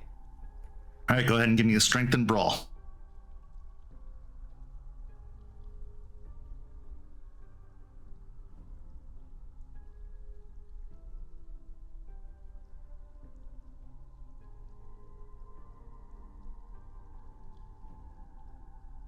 Six successes. 6 successes. Okay. So as you charge forward and they go to level one of those assault rifles at you, you are able to knock it out of their hand and just almost palm them with your claws, knocking them off of their feet down to the ground. Hrothgar, now suddenly free, charges forward and around the corner and grabs the one who tried to duck for cover behind the corner and pulls him out, literally starting to tear one of his arms off with him, the one that's holding the gun primarily, as he does so. I will say at this point, following the 3 rounds and out rule, because I'm sure this won't be the last fight you have, you guys handily take care of... Okay, that went down. Because this is the 3rd round, I'm going to go with a 3 round and out, and because this is likely not the last fight you're going to have, we are going to say after that you handily take care of the ghoul gunmen at the juncture of this tunnel, taking them down. They don't even knock them out. They just straight up kill them with no remorse whatsoever, just tearing them to pieces as they do so. Meanwhile, back by the stairs, Astrid has gotten back to her feet. You can see that she has also shape changed up into her glabro form and seems to be regenerating the bullet wounds in her skin as Marcus is holding her up and helping her to meet you at the juncture. You have 3 tunnels and 3 different possibilities. All 3 tunnels end in doors. You can go to the west, the north, or the east. Now, as you are the player character in this scenario, I am going to have you take lead as to what direction you would like to go. Or if you'd like to investigate to try and get an idea of where to go. Actually, I would like to see if I can do another survival to smell for blood. Okay. Outside of the blood that's clearly here now. So now the question is, do you wish to stay in your Krynos form? Because if you do, you can, but you're going to have to spend a willpower to remain in your Krynos form each round until you attack something again. Yeah, I will shift down to my Hamid form. Okay, this will go ahead and drop your rage down to a 1 as you drop down into your Hamid form, but now you may go ahead and roll wits and awareness or investigation. The choice is yours. For sniffing for blood? Oh, survival. Sorry, wits and survival. Thank you.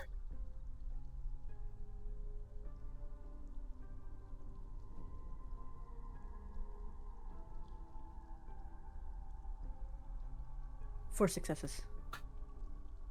That coppery stench of blood is so much stronger here than it was anywhere near the surface. It was very faint near the surface, but here it is dense and condensed. And worse than that, going in all 3 directions. However, the freshest smell seems to be from the corridor to the east. I'll announce and say, east seems to be fresh blood. Astrid catches up and kind of between grunts as you can hear the tinging of bullets hitting the concrete as they're coming out of her skin.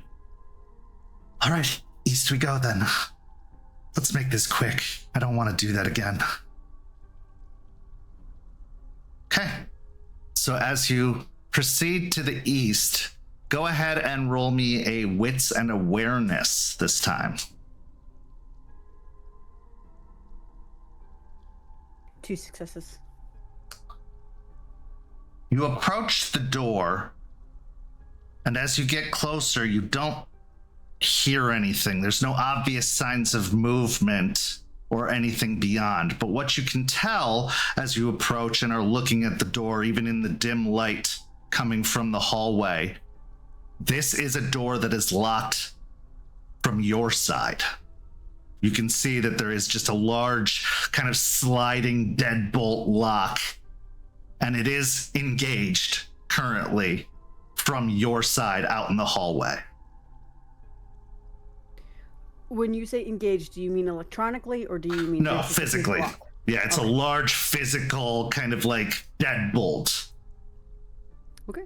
I will look to the runes and say, someone want to break the door down? You sure it's not trapped or anything? Rothgar says. Seems like it's trying to keep things in. Then why don't we just unlock it and open it? You guys aren't any fun. We'll unlock it then. At the comment of not being any fun, Rothgar snarls and just charges the door as if you called him out. He barrels into the door once, it rattles. He backs up, barrels into it again, it rattles, and then on the third one, it flies open. As he does so, you hear a really weak squeal of fear come from the other side of the heavy steel door. As you approach and look down in the room, you see a young woman, probably 19, maybe, although she looks very emaciated, very pale and drawn. You can tell that she is suffering from blood loss for sure, but has enough in her to stay conscious. Her clothes are dirty, extremely dirty, and somewhat torn and mangled. And that smell of blood is almost immediately covered up by the smell of refuse. She backs up into the corner, wide-eyed, bloodshot eyes, big circles around her eyes as she scrambles back. Who are you? What do you want? Quinn will go into a little bit of, not defensive, but like open-armed and holding his hands up, his gloved hands up, and being like, hey, it's okay. We're gonna get you out. At this point, Victoria says, we should just leave her or kill her. She's slowing us down. We can't have her out there drawing attention to this place. She's also evidence that the missing people are here. Okay, evidence for who? If they find that there are missing people on this campus that were here the whole time, you don't think the cops would have, I don't know, an investigation? And you don't think the leeches own the cops? I don't know what they own, but I do know when information like that comes out, hunters come. Yeah, so we can't let her go.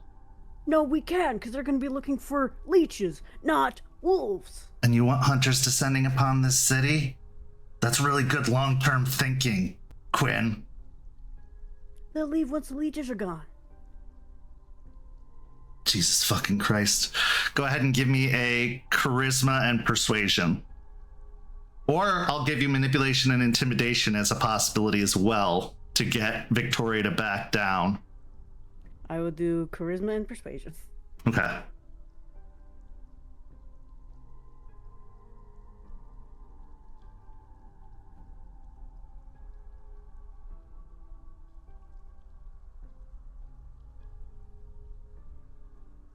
Seven on a crit. Fine. she says between gritted teeth. But we should leave her here until we're ready to leave. If she goes running up there now, people are going to come looking right away, and that'll fuck everything.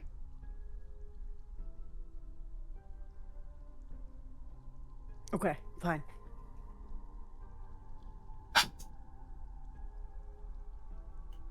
Astrid, stick with her.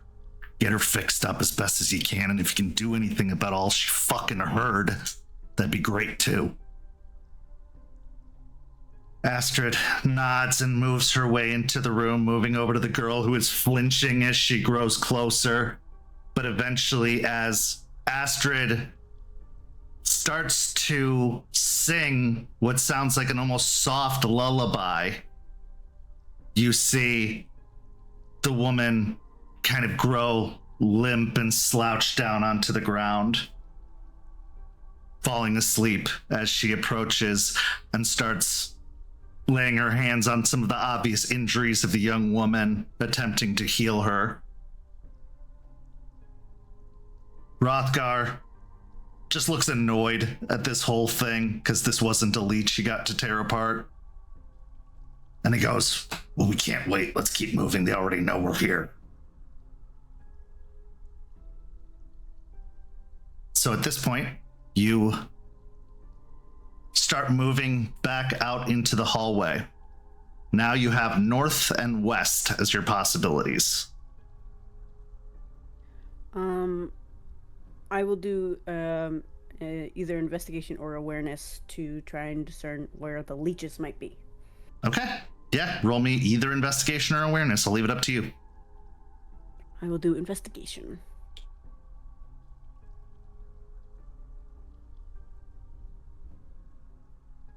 Four successes.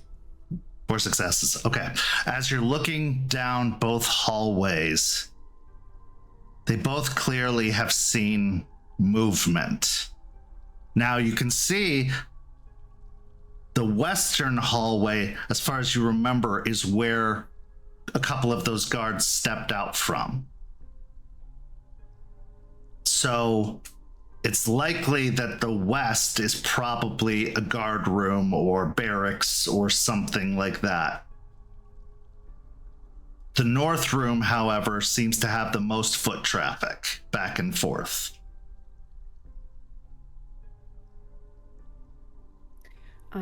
Quinn's gonna ponder this for a second, and he'll say that to them, that it looks like the west is more guard area. Maybe we should figure out how we can barricade that from our side so we can move on to the north without any issue.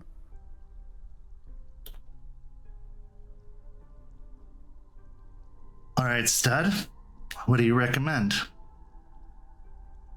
Quinn will look around to see if there's anything that we could use to barricade, maybe in the room with the girl or anything. Looking around, the room with the girl is empty. There was literally a refuse bucket and her, and then it was just a concrete room. There are the pipes lining the hallway, although this was the only door that looked like it locked from this side. So any other door probably either opens in or, has some way of opening. So honestly, your best case, well, go ahead and give me no, I'm going to use your investigation roll. The best case would be to probably either collapse the door, like collapse the wall around the door, blocking whatever's in there, or potentially finding some way to cinch the door closed, which would slow their ability to open it. So maybe if you were to break the lock or whatever mechanism it is that opens the door, you could potentially try and buy some time that way, but it's not looking great. There's not a lot of great solutions to barricade it. You could possibly put up some traps, like some trip things along the way to try and, like they did to you on the way in. But yeah, again, it's going to be hard to tell. Okay, so Quinn is going to suggest breaking the locks, and he will grab the refuse bucket and he will, as gross as it is, smear some of it on the ground to make it slippery, and then try to finagle the bucket on top so when they do open the door, it'll fall on them. Okay. So Victoria approaches the door, looking it over, kind of annoyed, trying to figure out this puzzle. She ends up reaching up towards some of the concrete, or actually punching through the door, and then grabbing some of the concrete and cracking it against the door frame. Inside, you hear some muffled sounds of alarm, and then you hear someone trying to grab the door and rattle it, but it's not opening because of the way she has broken the place where the door connects to the wall. Well, that should buy us some time, but we should probably check out that last room and come back and clean up the mess when we're done. Agreed. So as you move back to the junction and head towards that last room, that room to the north, you approach a door very similar to the other doors. It looks like this one does have a handle of sorts that would open it. But as you maybe try to reach for it, as someone tries to reach for it, it is in fact locked. At this point, Hrothgar, still seeing a little bit of sizzling on his skin from the silver razor wire, approaches the door. No unlocking and opening this time. And he runs up and charges at the door, smashing into it, the whole door flying open as he does so. As all of you stalk into the room, you find a surprising sight. A library. A hidden archive of dusty shelves with tomes all along the shelves. Many of them look like old journals or notebooks that line the shelves. You see photographs that are neatly piled up, some of them placed on a cork board up on the wall. And over on the far side of the room, you see a group of individuals. One of them looks to be a rather stately, almost librarian-esque looking man who has his own spectacles on. He's got some thinning, graying hair. He's wearing a nice pressed suit and tie. And he's very obviously pale. But so are the two other individuals in the room next to him. And then you can see 4 guys dressed in military gear standing between you and the 3 pale individuals on the opposite side of the room. 2 of these 4 have shotguns.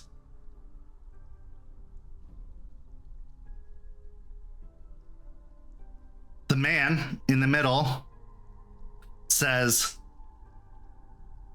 "Well, that's one way to make an entrance.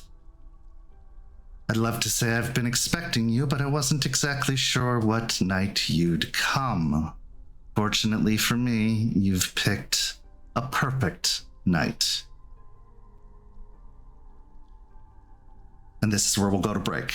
We'll be back in just a few minutes with the second half of tonight's story.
We return to the cigar factory right where we left off. Ethan has revealed to the Hellhounds that their beloved Black Fury Ragabash, long since deceased, was a cannibal. At this point, Ethan reaches into his pocket, revealing the flask once more, opening it, taking a drink, and then offering it out to all of you. Forge the bit too in shock right now, kind of taken aback to take the offer. I don't believe you. So You don't have to. These are just facts. These are just allegations.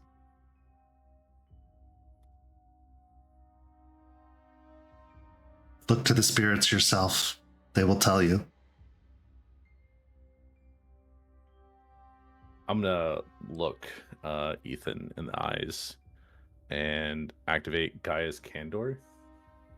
Huh? And I will ask the question. It's like, is it true that Juniper ate people from what you said? Yes. If you look to the news, you'll find reports about a construction foreman ravaged, devoured. She also devoured a dog in that particular instance. So it's supposed to be a charisma, glory versus composure and subterfuge. He's not lying, so he doesn't Okay. have to. Gotcha. He'll Okay. fail then just to tell you the truth. Sweet. Okay. Yeah. So from the scent of he's giving off, I can tell he's telling the truth. So at that point, I will look at Delphine and Forge with still a little bit of a shock look, but a sad look of like he's telling the truth.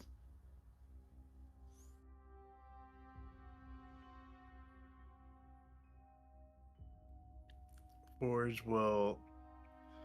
I think there would be some potential gears turning in Forge's head right now as he thinks back to a few of his friends in Michigan that he never heard from again after last, leaving the party and being last seen with Juniper.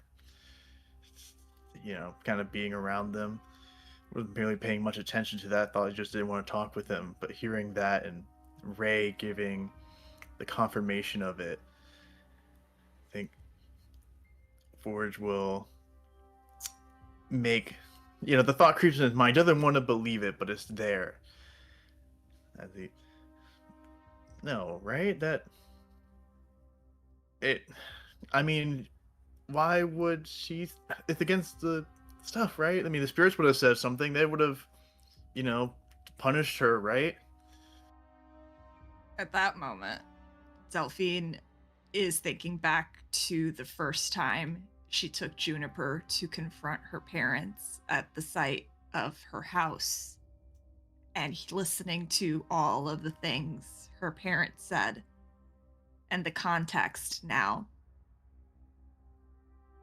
And her face pales. And I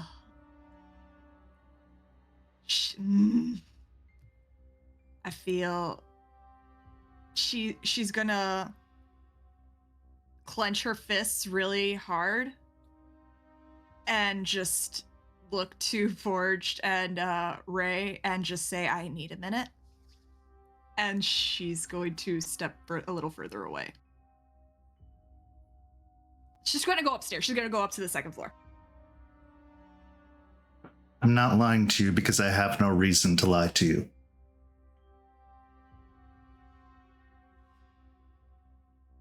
It gives me no pleasure or benefit to trick you.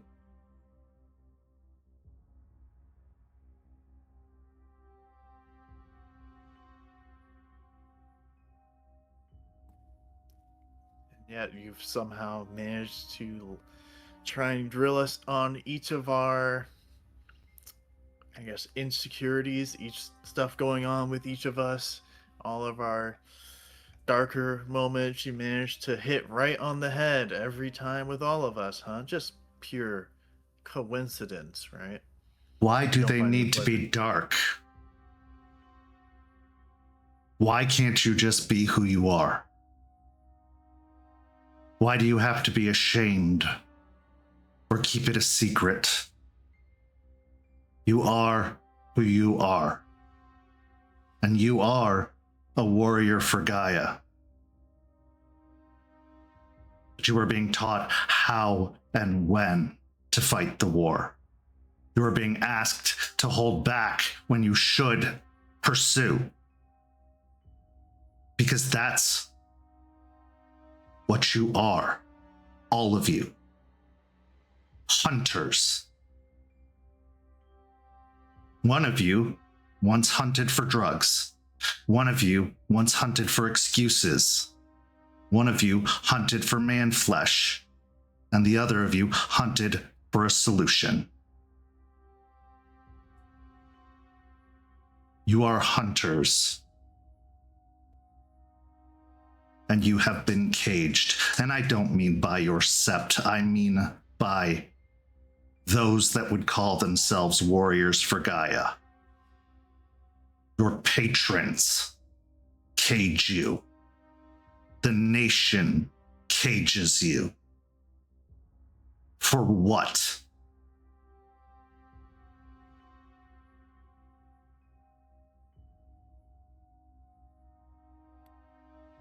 And Forge will kind of ball his fist as he has a lot of things he wants to say and things he wants to do, but he's trying hard to maintain his composure as he'll look down and grit his teeth. I will kind of walk over to Forge and kind of put my hand on his shoulder and then look at Ethan. Yeah, we are warriors. And yeah, we fight for Gaia, but we're also human. We're allowed to have secrets. We're allowed to mess up. We're allowed to grow from that. We're not only one thing. Just because you think that we need to hunt everything, pursue everything, we also deserve to be able to sit back and think and plan and figure things out, not just run blindly ahead on the hunt. I'm not saying blindly. Of course, you need to be strategic. Of course. It is not a glorious death if you are foolish.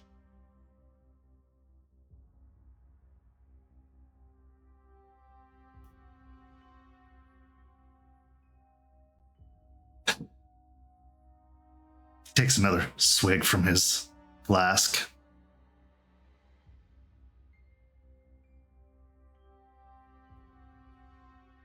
Do you want to know why Fenris followed you? Enlighten us. He saw your potential. He saw what you're capable of. He saw strength and courage, power. He saw warriors. When was the last time you fought, Raymond?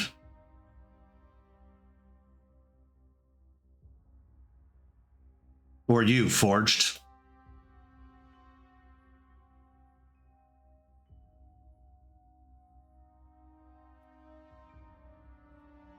It's been a minute.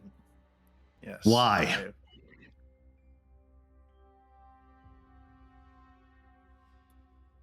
Because I've had tasks and other things that require my attention other than fighting.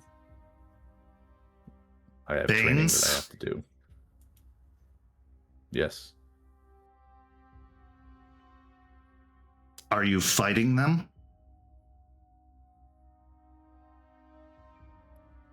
Yes. In a way. Very well. And you, Forged?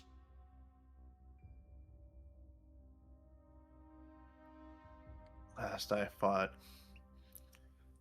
Michigan, and I've been trying other approaches. There's people that are suffering out there, man. There's people that need help, and I can't just punch the system to fix it. They need someone that... Yes, you can.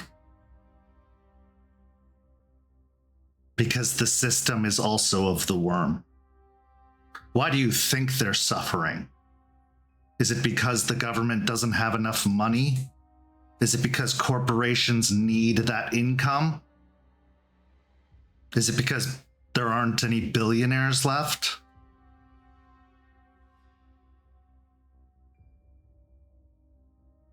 You can punch the system. You could tear it down and build something new for those people you care about so much. But you are willing to play within the confines the worm has erected for you, along with the Weaver.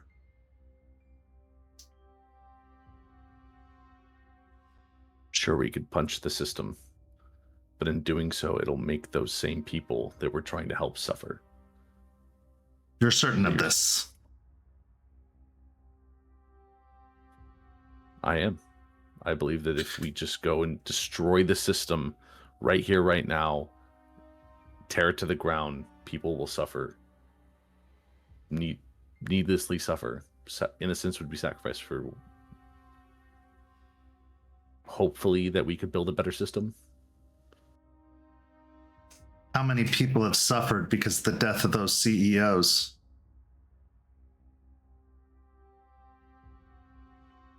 The thing is, I'm not disagreeing with you. The system is flawed. The system is broken. It needs to be fixed. But there are more than one way to punch. It doesn't have to be some big, all-sweeping gesture. But it needs to be something. And it's not going around making sure everyone's feeling okay, keeping their vibes in check. If you want to help them, then help them. Don't sit in a cigar factory bemoaning the fact that you can't fight because you were told you can't. One thing I will say for Quinn is he has initiative.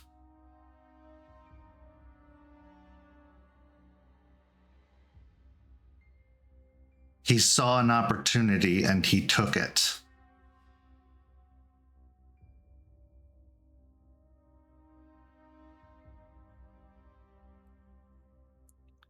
When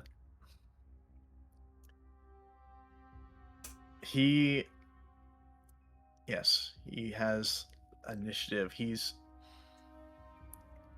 is like Ford's trying to say something nice, but he's really struggling because he is still kind of pissed about the opportunity being stolen from him. So he is trying to like think of something, but kind of trailing off as, poorly masking his jealousy and anger about being sidelined.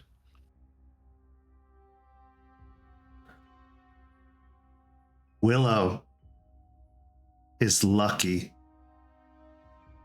and probably the luckiest of all of you because she left. So she can fight for Gaia, truly fight, with no limitations. Are you saying that she's lucky because of that, or are you jealous because she can go be her true wolf self and you can't?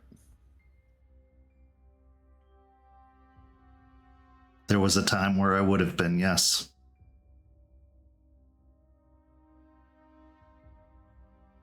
But I have been more wolf than most of the Guru I've met, including all of you.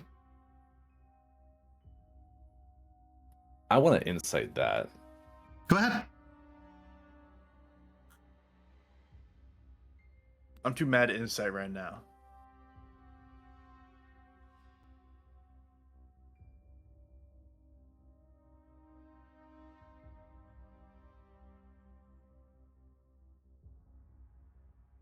Only 4 successes. He seems fine.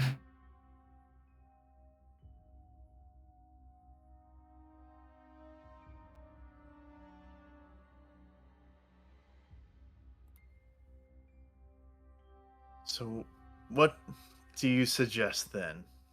If we should just cast our cages aside, renounce our sept, defect to Fenris. What is your end goal here? What are you trying to get us to do? Is this a call to get us to action? Do you feel called to action? Oh, that fucking bullshit. You know what I'm asking for here. I have no motive here other than to help you see what's really going on. What you do with that information is up to you. But if you can go to bed in your comfortable mattress, in your house every night and not think about those suffering people you claim you're helping, if that doesn't make you angry, then what are you even doing here?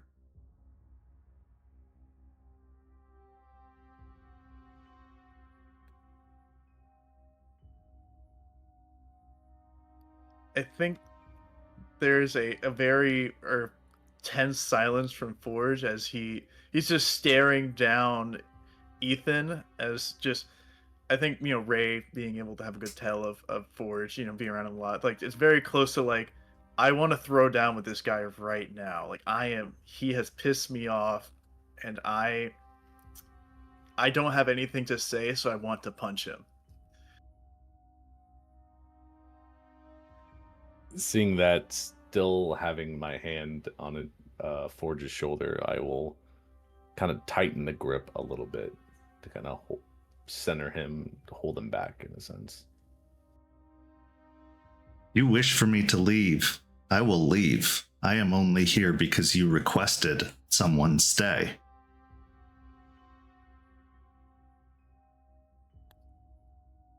You'll stay here until Quinn comes back. If. When? I admire your faith in your fellows. Forged, give me a manipulation and subterfuge. You do not have that much confidence in Quinn. I almost got away with it. God damn it. You caught me right at the last second. Let's see, it's Rage 4. I'll use a willpower. Fuck it. 6 success with a crit. Take another superficial willpower damage. The difficulty was 7. Fuck! Mind games are his specialty, baby. That difficulty is high. Good thing I spent the willpower, then otherwise I would have been fucked.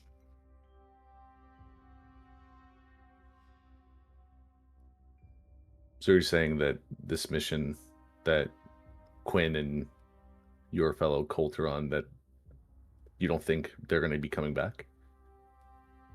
I don't know if they're going to be coming back. But I can assure you it will be no action by the members of my organization that caused them to not be able to come back. But one thing that can be said for the Fenris, the greatest thing they can do is die gloriously fighting for Gaia. They will either win or they will lose. I want to insight that first part of Go ahead. that sentence.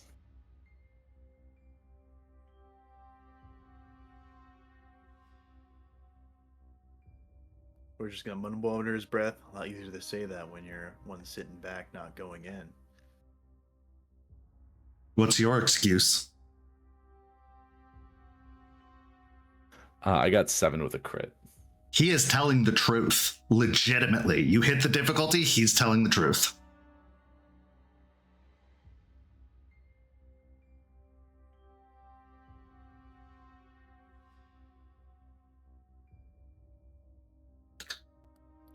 I have a thought experiment for you. By Quinn's actions, they are violating the treaty. If they make it out and there are no repercussions, what's keeping you at bay?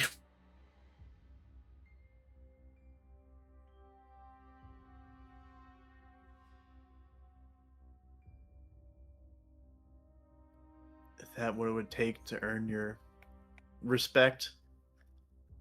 To take out one of these cluster of leeches? For the cult to see us as not someone to be bulldozed over? I don't care what you do.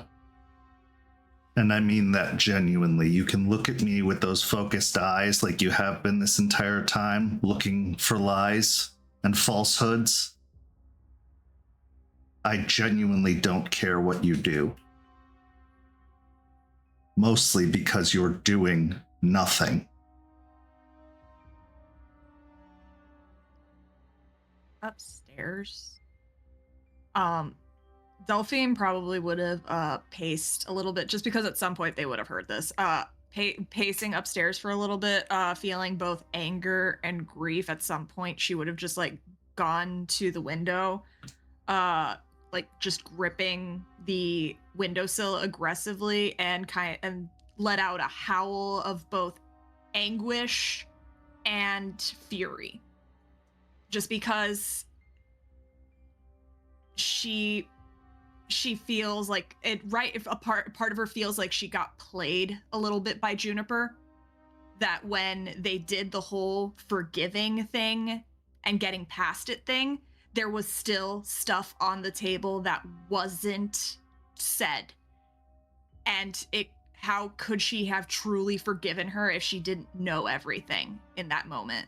So it's also me trying to use my moon quickened ability to get a willpower back, but also that's going to be taking me up to rage 4. And do I still have my penumbral senses up? Yeah, I mean, Okay. No, you'd have to reactivate it because, well, no, it's the same scene in my mind. It's just broken up into multiple pieces. So yeah, I'd say you Okay. can still have it. Is Ember around? Why would she be? Because she's our freaking patron. I'm just going to. You're fooling me. I will call out to Ember. And Okay. I know you're here. I know you can hear me, Ember. I need you in this moment. Okay, make me a wisdom and persuasion.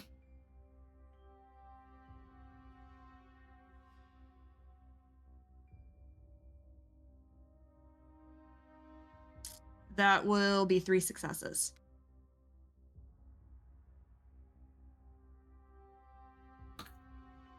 It takes a moment. It takes several moments, in fact. But eventually, from the generator that has been so heavily worked on,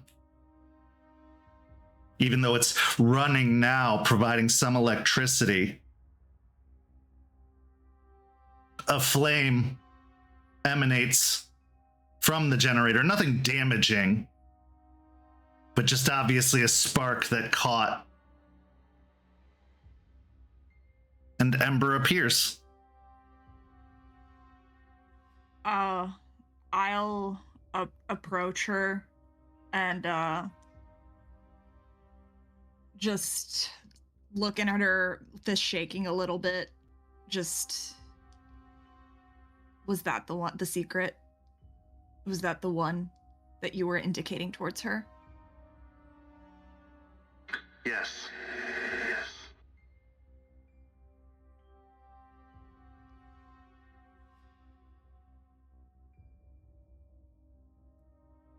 She hangs her head a little bit and just stares at the flame. We're losing here. We're losing this fight against him. Why are you fighting?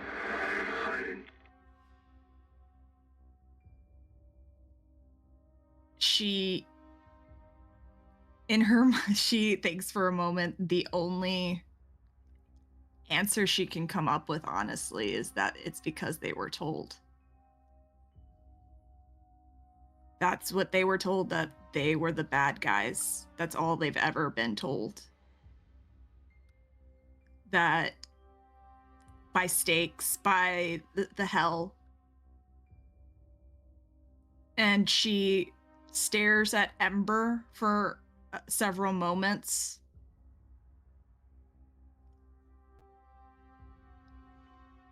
Is this a fight we should even fight? Or do we just let him? Do we just let them do it? Do what they're gonna do?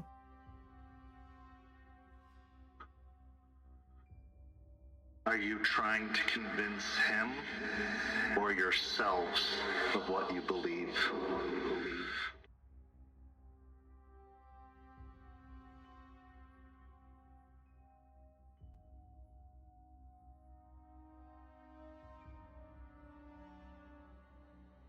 She hesitates to answer that question because while she wants it to be more the former, she knows it's more the latter. And I don't think she even has to answer it to Ember for Ember to know that to be it. Ultimately, she just looks to the spirit.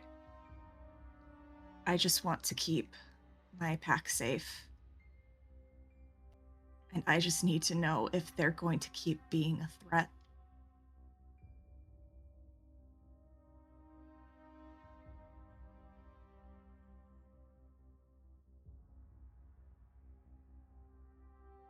The Cult of Fenris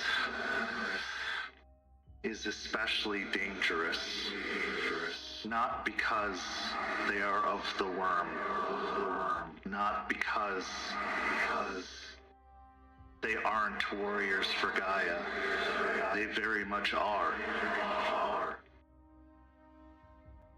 But because they do so without restraint.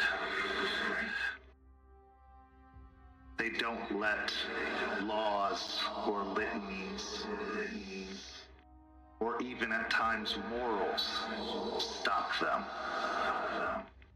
Because Gaia is dying in their eyes. And they will do whatever it takes to stop that.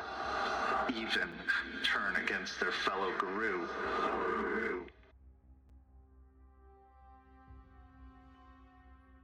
She nods and looks towards the stairs.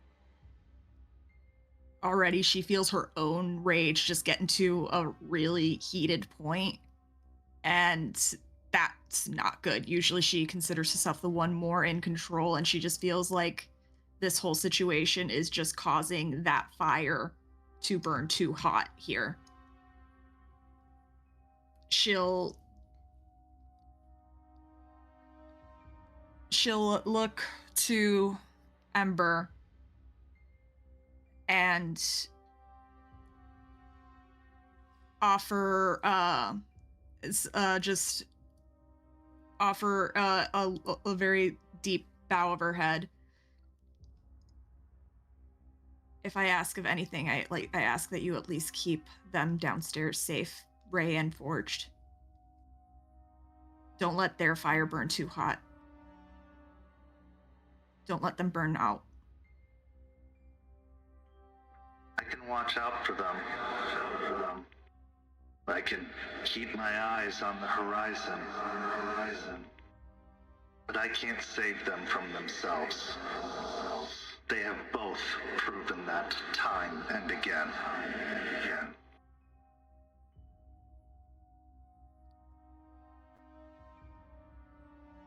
She'll nod. I ask one thing. Don't let your flame go out.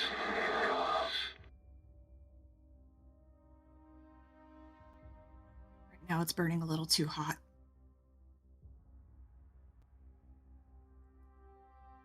She'll take a deep breath, still very much fucking pissed at this whole situation, and she'll head back downstairs because she doesn't want to leave them alone much longer with him.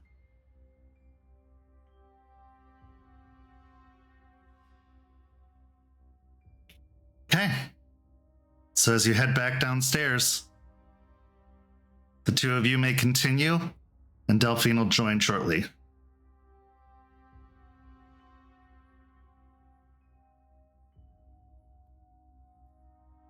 I wasn't asking about your respect. I'm asking about the respect of the Cult of Fenris. Much as you guys may piss me off at times, I don't want to fight you, because if we fight each other, that only means those Black Spiral dancers are going to get stronger. And so I'm asking you, what do you think we would have to do in order to get respected? The cult isn't any one individual. It is made up of many individuals.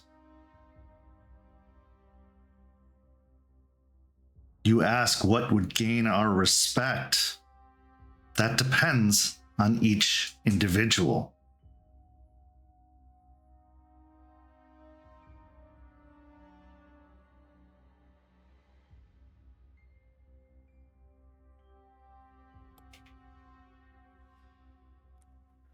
I guess at this point, what would make it so that you would stop interfering with us?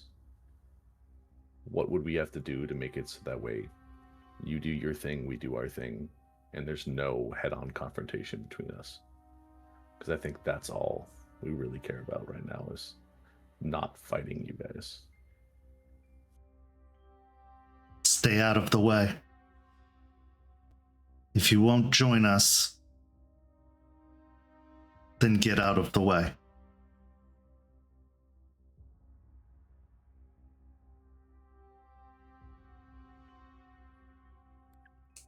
Either you're talking like that when one of us was able to sneak in and take something of yours right under your nose, acting like that we can't do anything, or that you are so mighty, but a prized possession of yours just got taken in the middle of your territory.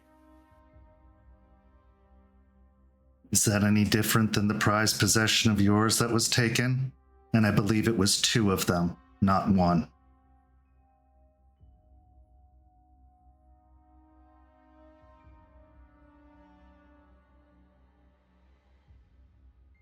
So you don't hold it personal at all? Understanding that yours was just business, ours a little get back, if you will, a little insurance. Scared children tend to throw tantrums.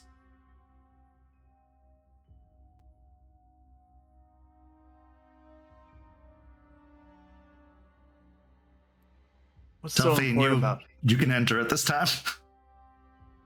Go ahead. So what's so important about that damn thing to you anyways? You had a... It seemed like you had some purpose for it. Yes. It is the legacy of a once great spirit that your elders destroyed.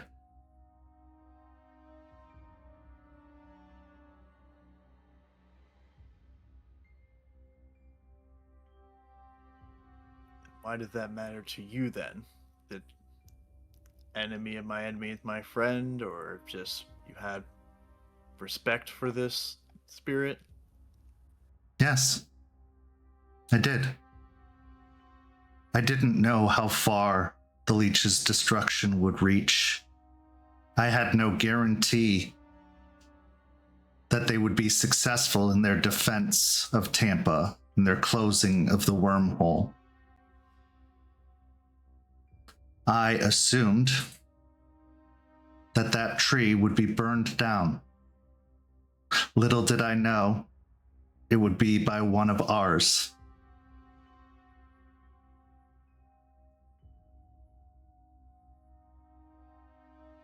And by ours, I mean Guru.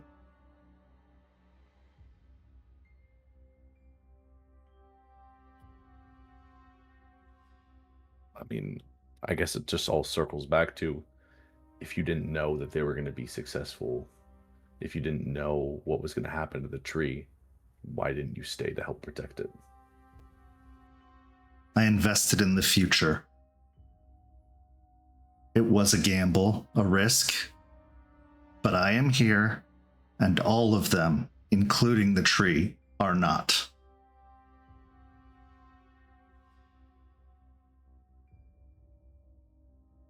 And if it was so important, where was Eliza during the fight?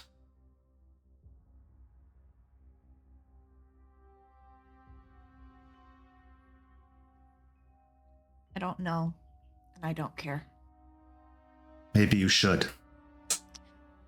What I care about right now is this place and the people who inhabit it. I care about the spirits. I care about my pack. So this is what I'm going to suggest. I suggest that we come to an agreement. You and your cult stay out of Ybor. Or what?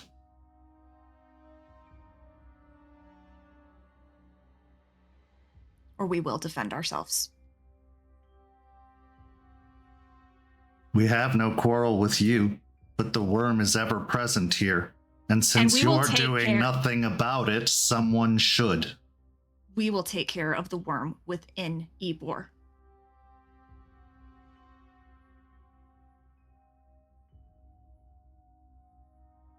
You can say it all you like, but your actions speak louder than words. A castle stands, and yet no one sieges it.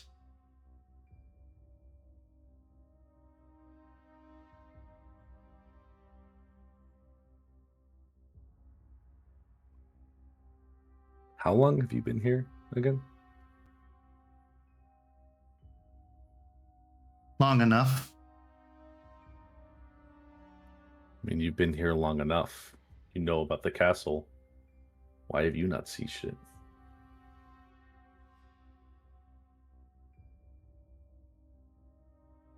Perhaps I foolishly had hope that the Guru who call this home would do what Guru are supposed to do.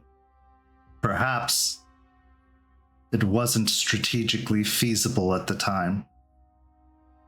As I said, I'm not in charge. Sure, you're not in charge, and it may not have been strategically feasible at the time, but you think it's strategically feasible for 5 Geru to siege that entire castle when you have so many built up all your forces and yet you haven't sieged yet? Are you only 5?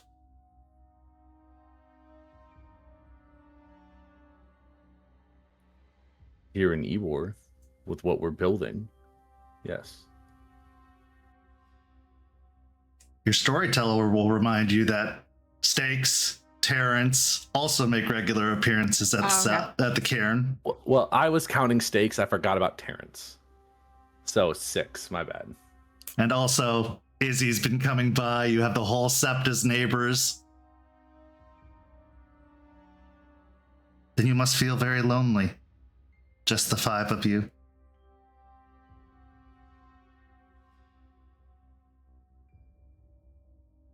Give us time to take care of it. How about that? Tell that to Gaia. Like I said, I don't care what you do.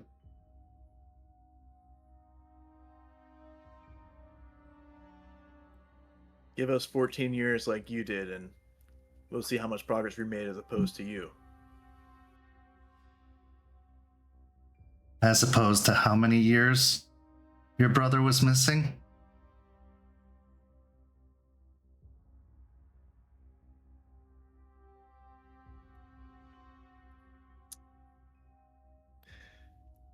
I think there, yeah, definitely at this moment, like a couple steps taken forward, like the very threatening posture, like arms being raised, stepping up to potentially take a swing, if maybe not stopped.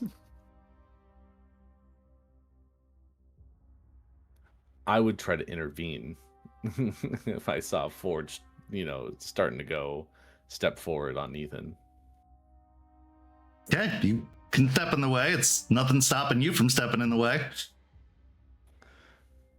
Yeah, I'll step in front of Forged and this time grab it both hands on the shoulder. It's like, hey, we knew this what he was going to do.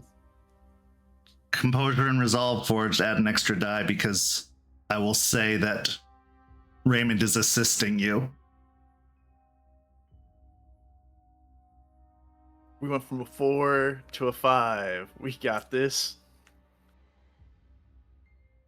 2 successes. Not a brutal outcome. Could have been worse. Okay, again, you have not been physically harmed. So you are still technically in control. Do I go to Rage 5 now? No, you didn't fail. Okay. Okay, good. Forge will look down to Ray. Clearly caught up in the moment here. Just stop, not frenzying, but still pissed off. And so I'm just supposed to sit here and just let him talk about my brother like that? Like he knows anything about that?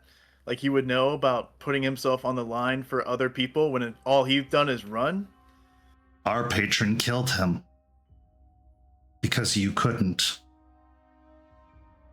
Don't sit in a glass house and throw stones forged from failures.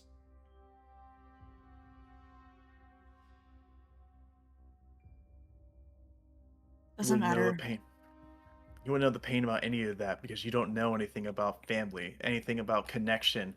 Because everyone in your cult, I already know, you just see them as disposable fodder for your own battle, for your own failures. Is that supposed to hurt me? He doesn't feel anything. He is just here to fulfill a purpose. And that purpose is to just be a hostage. As I told them, I will tell you, Delphine, if you want to let me go, you can. It was your insistence that I am here.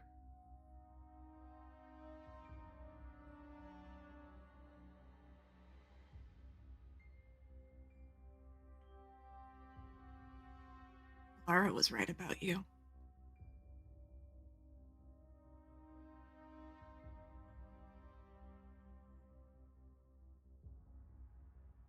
You just don't feel anything. There's no helping you. I'm not asking for help. You're just asking to help. You're just wanting the world to burn around you. Yes.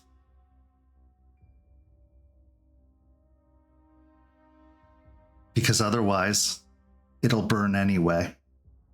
Just slower.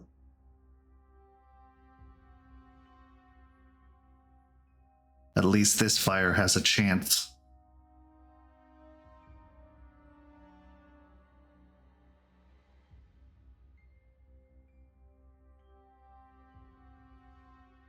I mean, at that point, what's different between you and the Black Spiral Dancers? I'm not killing the world. I am taking what's killing it away. I'm not Without looking care. to scorch the forests. I'm not looking to pollute the oceans. I am taking the Weaver and the Worm out.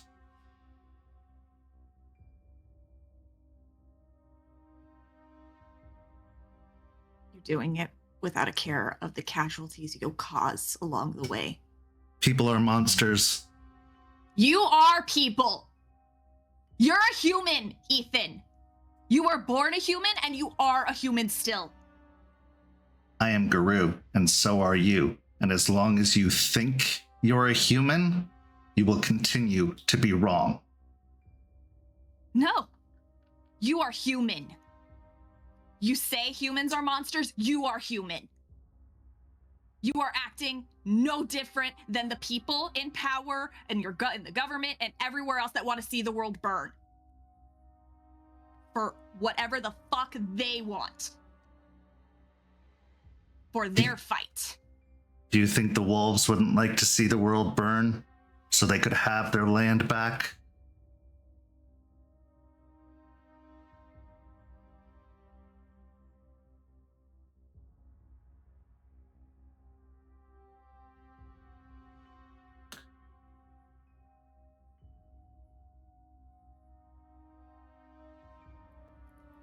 Ray, can I...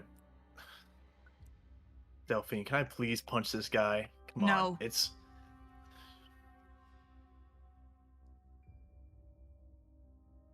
We're not, we're better than him.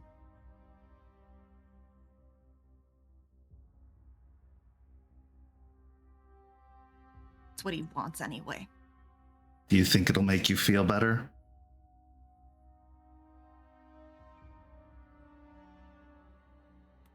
Yes, actually, I think I'll feel a lot better if I can punch this just fucking smug aura off you. And that's why you belong with us. Because it does feel better when it's aimed at the right place.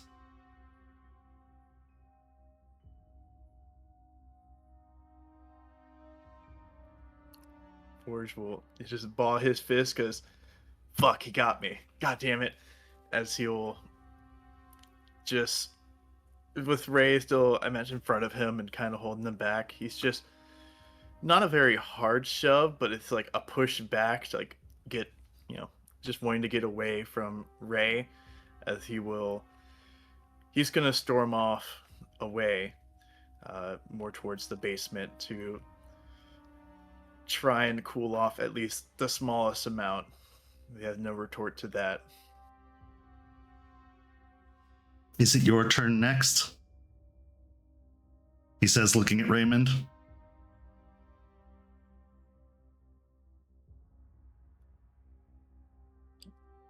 I mean, everything you said, has been making me mad, but... I'm not trying to make you mad. That may be the effect that is happening, but it is not my intention. If they are going to throw stones at me, I will answer in kind, but I am not trying to make you mad. I am just answering the questions you have asked.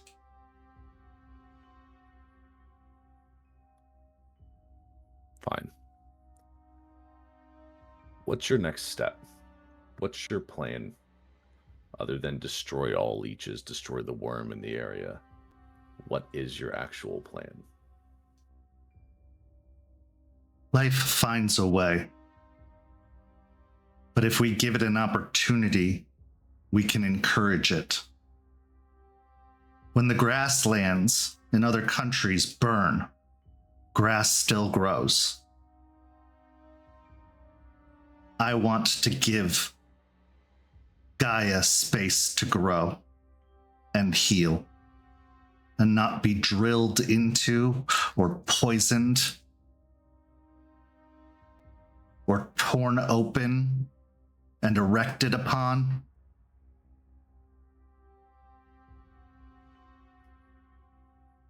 What is my plan? Freeing her from the prison the Weaver and Worm have built.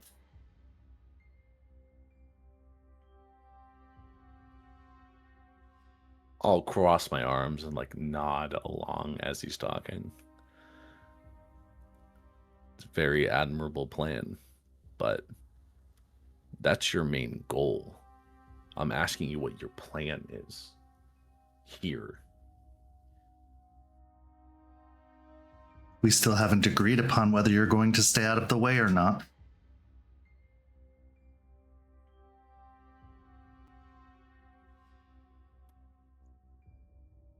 We're not going to allow anyone to harm this community. That includes the leeches. That includes you.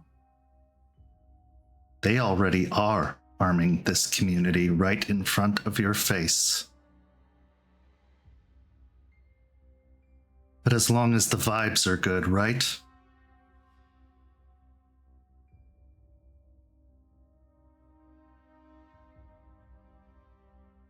The castle's ours to deal with.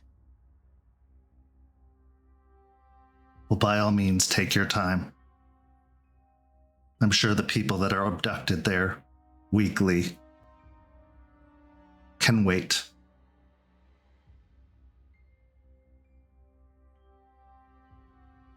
Again, I'll say, if it's all about time, again, why have you not taken care of it? You don't know what we've been doing. Just because it's not here, Florida is a big state, and there is a lot of corruption to purge.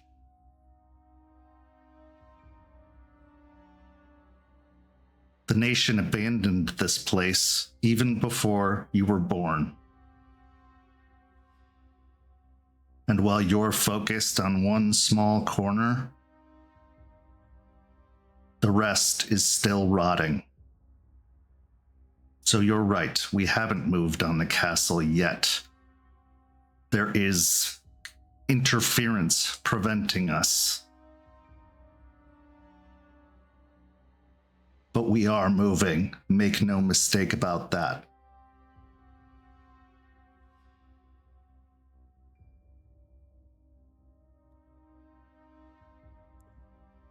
Fair. But again, why can't we work towards dealing with the castle our way? And you focus on the corruption that you said exists all around, which it does. Why is it such an issue that we have to stay out of the way now? Yeah, why not just focus on Bateman? He's the one who killed Joseph, after all. He's on the list, and it was Mary who killed Joseph. Do you blame the gun or the person who fired it? I blame everyone.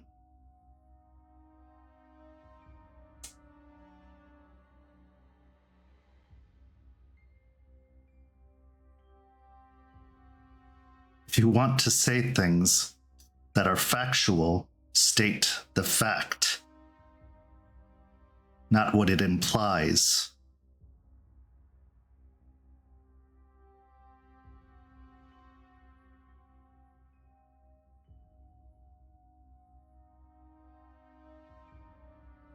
With that, we transition back to the University of South Florida one last time. We return to the library below. In the room are 7 adversaries. 4 in assault gear, 3 obvious leeches. The one in the center has made no motions for any kind of attack. He just looks. And specifically, Quinn, he looks to you. I mean you no harm.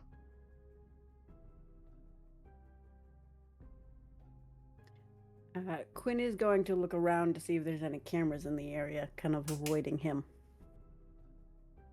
Give me a wits and investigation.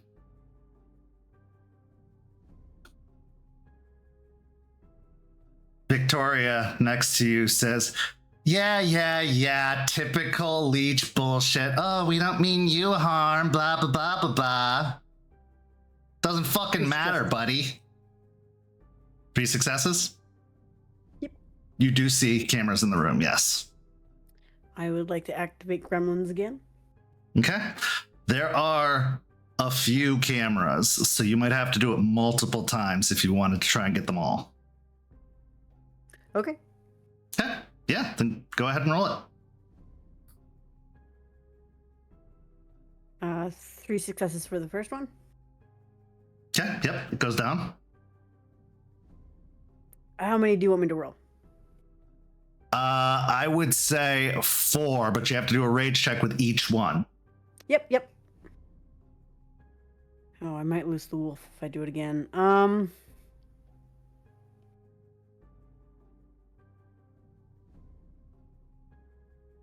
can't see the moon, right? You are underground.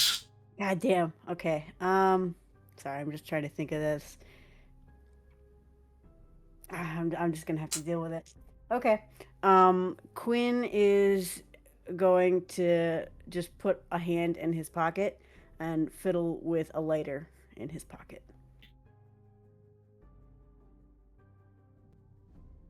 I don't wish a war with you, says the man at the table. If I wished for war, why would I be spending all this time preparing instead of just hunting you? Maybe because you were too slow about it. And we got to hunt you first, says Rothgar. But I'm sick of this fucking talk. Let's fight. Unless you wish to do anything else, Quinn, we are going to go into combat because they are not going to sit and wait. All right, so clarification. Mm-hmm. Brother Scent would not work here because they've seen me. They Yeah. know that. Yeah, okay. I just want to make sure. There's no one to blend in with. That's Like- true. That's true too. Okay. Yeah, I think Quinn will probably Now, get you in a could- defensive stance. You could but take a stain of Pirano to rocket your rage up to 5 if you wanted to. do I want to? No, I don't want to do that. He's been perfectly fine ever since. No, I won't do that. I'll just stick with my 1 rage. Okay. And you want to take a defensive stance. Okay, so go ahead and roll me a dexterity and athletics. And yes, you can add your dodge as Rothgar and Victoria and Marcus move in, shifting into their Krynos forms yet again. 5 on a crit. Okay. You are able to dodge as gunfire goes off. At a certain point, as they're stepping, you suddenly see the other 3 pull back as a glow emits from the floor in front of the table. You can roll me an intelligence and occult if you would like. No successes. Okay, we have no idea what it is. You just see a symbol on the floor that you didn't see there before emanate, and it seems to have stopped the forward momentum of the Guru temporarily. Go ahead and declare your next intention. All right, so I see the 4 individuals, this vampire-like creature, assumedly, in nice suits, and then the rest of my current pack, quote-unquote, is just frozen in place. Not frozen, they're moving forward, but it's like they walked up against a brick wall. Gotcha. I am going to specifically target the man in the suit and activate Crow's Laughter. Okay. Yeah, go ahead and roll it. All right, so that's a manipulation and honor.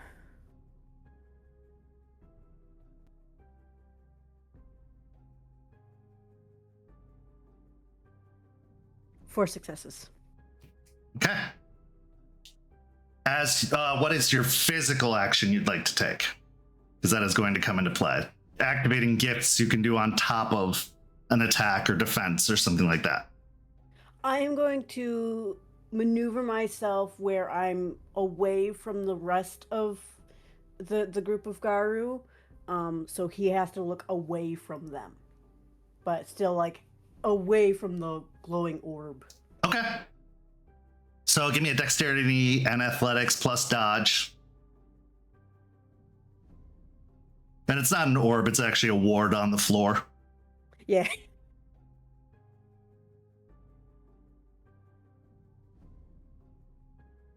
Five successes. 5 successes. Okay. Again, dodging a hail of bullets going. You hear one of the shotguns go off and the room lights up dramatically as a rush of fire comes out the end of the shotgun. At this point, the man behind the desk looks at Rothgar and says, "Defend us." At which point Rothgar turns and starts coming after you.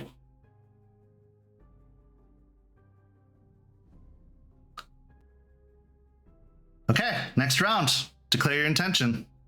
You have a Krynos werewolf turning. Well, oh wait, he can't be affected if he's in Krynos. Never mind. Oh no, it's only if he's frenzing. He's not frenzing. So yes, he can't be affected.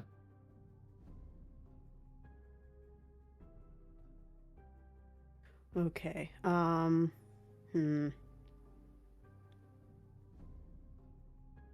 Okay.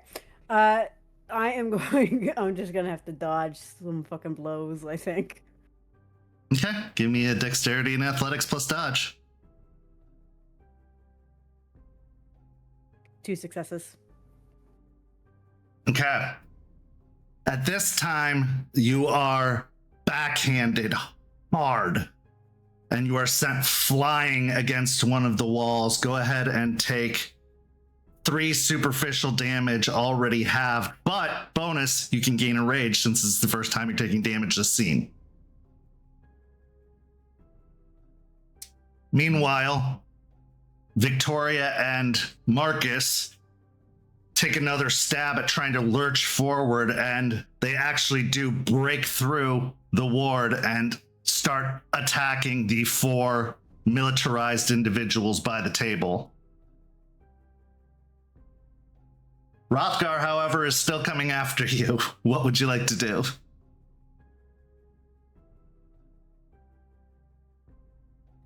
I will.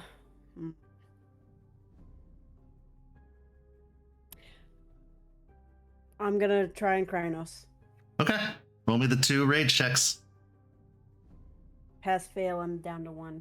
Okay, but you do grow into your Krynos form. You can take an, or you could have done, yeah, I guess you may have taken too much damage to do shredding skin. But yes, you go up into your massive Krynos form. You can take an action, but it will be at a -2 dice because you do not have the quick change, the rapid shift. No, I'm just gonna keep on a dodge attack at this time. All right, go ahead and roll dexterity, athletics plus dodge plus 2, because technically it would negate 2 of your physical dice, but you gained 4, so. 6 successes. 6 successes. Okay, this time you manage to sidestep Rothgar as they throw themselves at you, but you step out of the way and they go tumbling past.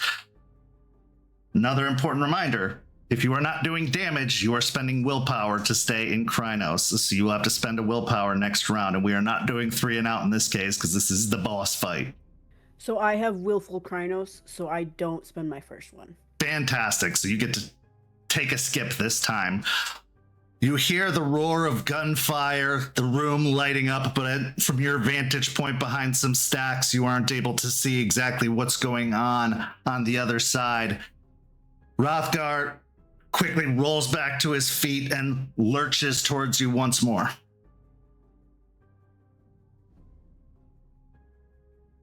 Quinn is going to take this opportunity to try and grab him. Okay. So it's strength and brawl, and if you have grappling, you can include that.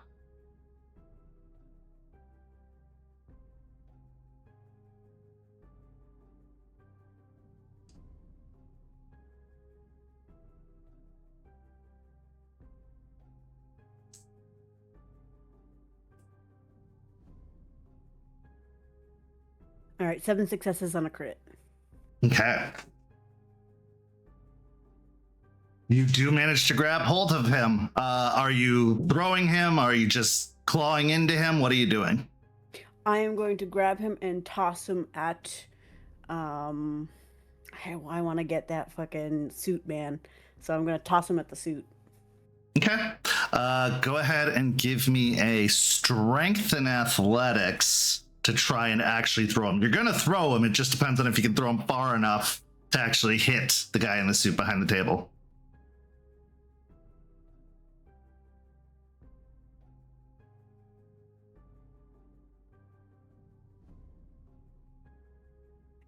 Six successes. Okay. This massive furry wolf in this rather cramped space goes flying over the fighting that's happening in front of the table, where at least 2 of the guards are down already, and smashing into the 3 positioned on the other side of the table, sending them sprawling. Okay. What is your next intention? I'm gonna assess. No, you know what? I gotta heal. You can do that and do something else too. You can heal every round and do something else. Okay. I'm gonna heal, and then I'm gonna assess the room to see if any of the other Garu are wounded heavily.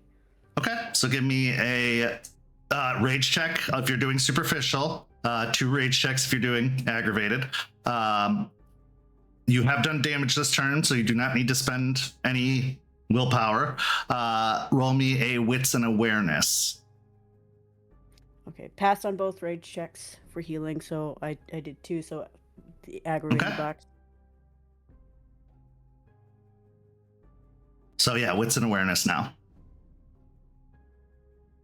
And remind me, do I get a penalty for the wits awareness in Krynos? I don't believe so. I think that has to do with social roles. Yep, you're right. Okay.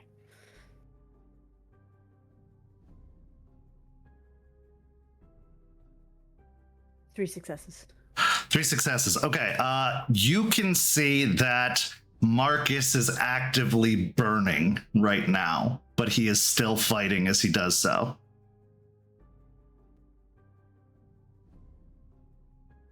You can still take an action this turn as well, because the last turn is when you threw him and did damage, so this turn you still have an action you can take. All right, I'm gonna see if I can't. How close is Marcus? Marcus is probably like 5 or 6 feet away from you. Okay. You can make so it there, no problem, in your Krynos form. Yeah, I am going to run over to him and just kind of like roll him in a little drop and roll to try and get him not burning. Okay. You can do that. I will say you have to make a dex and athletics and dodge. However, it is going to be a -2 again as you are focused on rolling him, but there is still someone with a gun right there ready to shoot, and they're going to shoot at you instead of Marcus.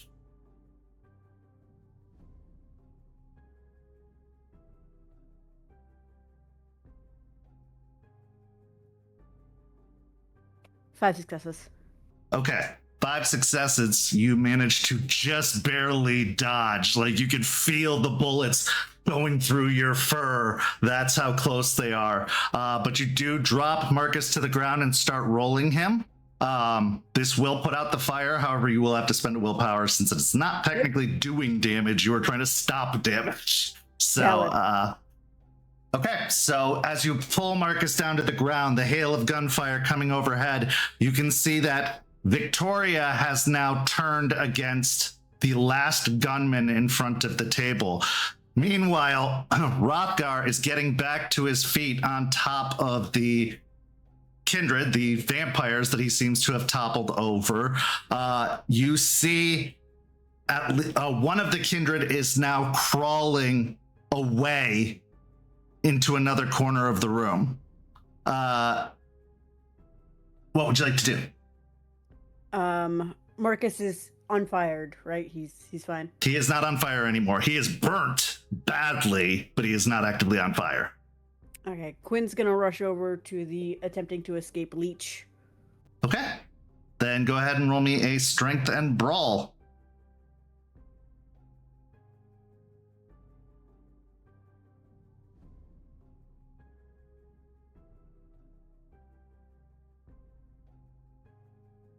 Seven successes.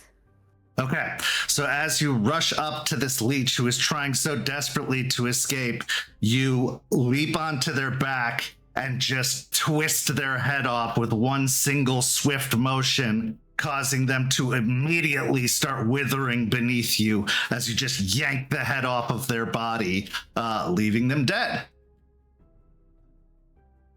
Over on the other side, you see now that Victoria has started trying to wrestle Rothgar down, and that they are exchanging, kind of grappling at the moment as she is trying with all her might to contain Rothgar in this moment.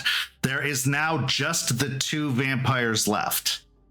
Marcus is getting back to his feet, trying to re-engage with the vampires, but he is slow doing so because he got pretty badly fucked up. All right, I'm gonna go for the suit. Okay. And I'm going to specifically try to make sure that I grab the back of his head so I'm not looking at him. Okay, cool. Yeah, give me a strength and brawl. I'm going to say let's make this a -2 just because it is a called shot. You are trying to do something very specific and not opening yourself up to stuff. So yeah, if you get enough successes, I'll consider that you were able to avoid the eyes.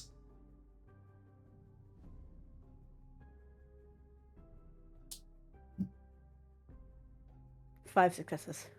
Okay. You attack. However, he is able to dodge out of the way, stepping aside from your attempt to launch at him. He was already back on his feet, so he was able to kind of step back. Marcus, at this point, goes to attack the other leech, not the one in the suit, and has started tangling up with him as Victoria now has put Rothgar in a headlock, and Rothgar looks like he is fading as he's in a sleeper hold. What would you like to do? All right. I am going to...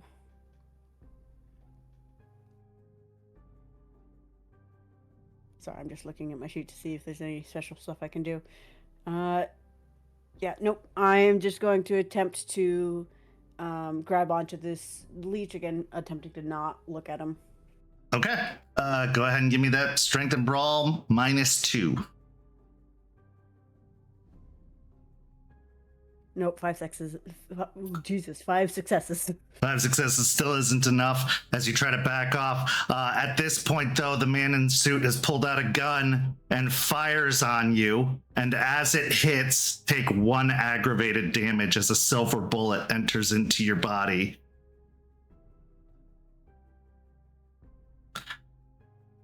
Meanwhile, Rothgar finally gives in and passes out, shifting down from his Krynos form into a human, his original human shape. Marcus, with the sound of a shotgun going off, goes up in a big ball of fire, collapsing to the ground in a burning heap. At this point, Victoria frenzies. What would you like to do?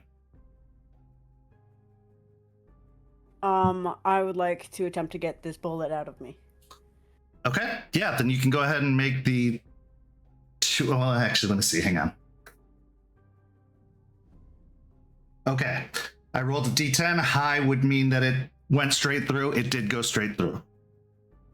Okay. So with that knowledge, I am going to just grab Rothgar's unconscious body, and I'm gonna try and book it out of there. Okay.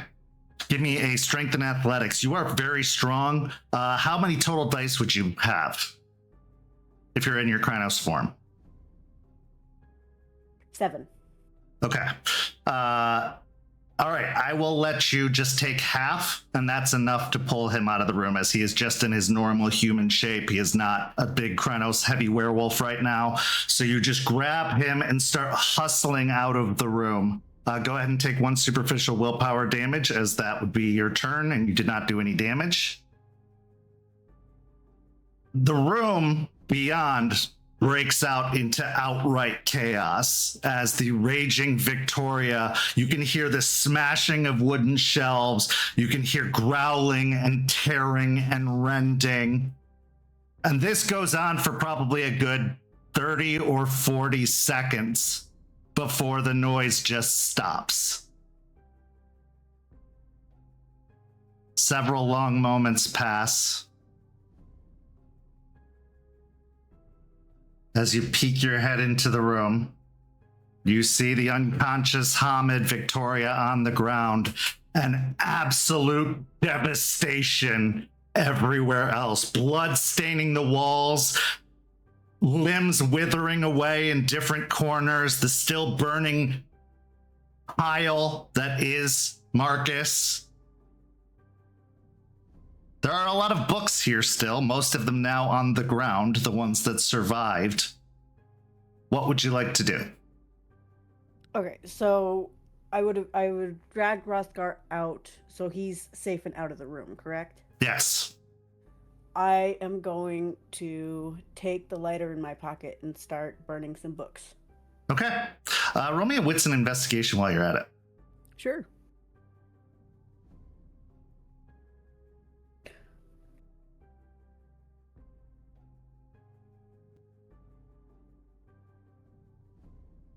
Four successes. Okay, so as you are burning the books, you start to notice the titles of many of the books. They were doing a study on werewolves. And you can see in the notes that they were taking journal notes and, weighing out weaknesses from tests and everything like that. You could tell that there was a long kind of study and experiment going on here in regards to preparing to fight back against the werewolves. Not necessarily aggressively, but to defend themselves at the very least. Thus the razor wire and the, dragon's breath rounds. But as you take the time to go through and burn, are you burning all the books? Or are you just piling them up and burning them? Well, I guess I should probably preface, I would shift down to my Krynos. You're out of Krynos, yeah. Yep, okay. So you're down to 1 rage again, but it's okay. The combat is over. So are you piling them up and burning them? I will also remind you, you are in an enclosed space in a tunnel where you would have to go through choking smoke if you cause a big enough fire to get out. Yes, so I'm essentially gonna push some shelves over to make a wider pile, and just catch a book on fire and toss it in there, and then just take Victoria's body and go back to where I assume Astrid still is. Yeah, Astrid is still in the room with the young girl, or the young college student. She's looking out the door nervously and expectantly, and as soon as she sees you emerge from the other side of the hall coming back to the junction with the 2 passed out werewolves, she comes rushing out to their side and starts tending to both of them equally, healing them. Victoria is the first one to come to. She has lost her wolf, so she is not in the best of ways, but she does come to, and she looks at you at first with just white hot anger, but then you can see it melts away because she puts together what happened here, that you had pulled her from the room, and you see that anger replaced with what could count as gratitude, but barely, because it is coming from her. The small group of you, including the young woman who is still asleep, make your way out of the tunnels, and smoke has started to billow out from the maintenance closet, the maintenance room you went in, but you are able to get back to the van and on your way. And we will resume back at the cigar factory where you have returned with the rest of the cult. In our final scene, as we return to the cigar factory, there has been a tense silence for a little while now. Ethan doesn't look like he's broken a sweat, doesn't look like he's even moved a muscle throughout this entire encounter, other than to raise his flask to take a drink from it every now and then, still offering it to anybody who would take it, but I'm guessing at this point no one would. As tempted as Delphine is, because this is not good. Like, this whole environment is not good for her specific type of craving. She would try her best to decline. He just nods in understanding and puts the flask back in his pocket.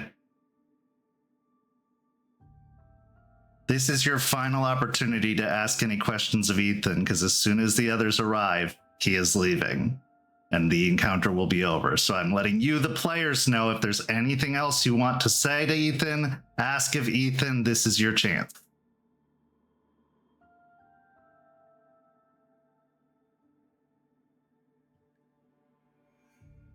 Delphine is still very angry. She is upset.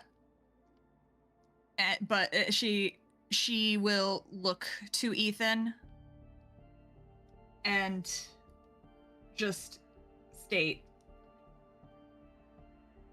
I don't agree with your methods and how you and the cult have decided to fight. But I will acknowledge that you are fighting for Gaia. I would just request that you give us that opportunity to do the same here. She's really trying to rein in the seething and trying to match a professional tone. You may roll a charisma and persuasion.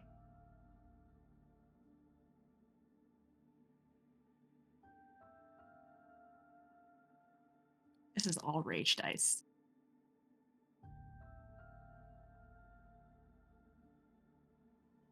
Three successes?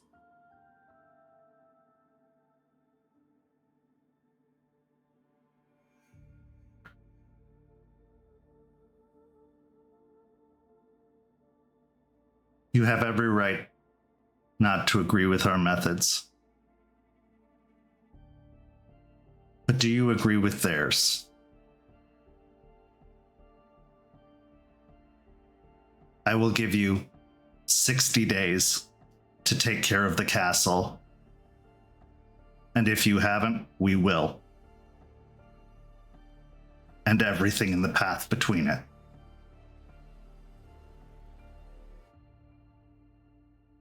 And she'll dip her head and hold out her hand, then shake on it. He does. Sight from beyond. Okay. She wants to get some vision on him. She needs to. It's how she operates. I'll spend the willpower.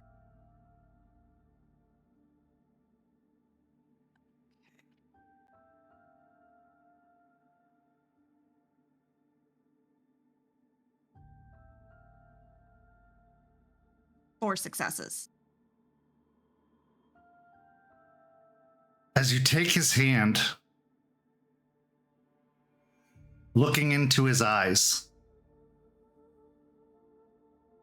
his dull, emotionless eyes, the pupils of those eyes start to grow wider and wider. As they do so, light starts to vanish from all around. and you feel his hand melt away from holding yours, and you just start to fall. You fall, and you fall, and you fall. An endless fall in utter darkness where there is no light, there is no hope, there is no warmth. There is only emptiness. What you see when you try to use a special sight with Ethan is what you've seen the whole time. Nothing. And seeing it the way you're seeing it now, letting that cold emanate into you as you descend, flailing, looking for any kind of ledge, any kind of stoppage to this endless descent. There's nothing to be found. It's a wonder what drives this man. It's a wonder what causes him to fight. There has to be something inside of him that would make him want to, need to.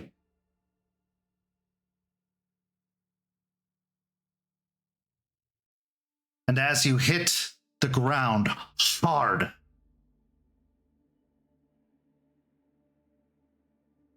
you find yourself at the foot of a hospital bed. As you pull yourself up to your feet, there is someone in the hospital bed. As you look at them curiously, there's something you recognize.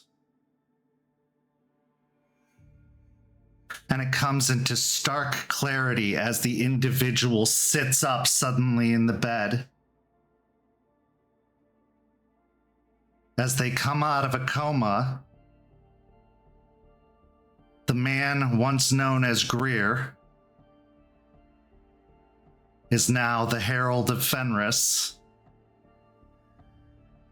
who will seek out those who feel lost, who will give them purpose, who will show them the way, and who will allow them to carry on in his death, which happens 5 years later. Since no one was there to aid him, no one was there to help bring him back, it left room for a certain patron to find their way in and to promise them everything they had lost. And with the fire Greer carried, he passed it on to Ethan and Brandon. The whole bed, the man in the bed, everything erupts into flames. And in the blinding light of it all, you are there, holding Ethan's hand. And he is staring at you, knowing what you saw.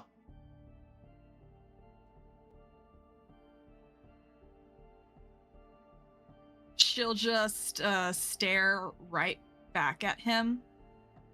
There's a little bit of a tremor in her hand that he's holding on to.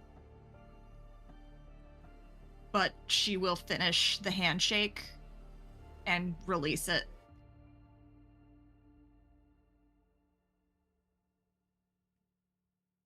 You can't fix something that isn't broken.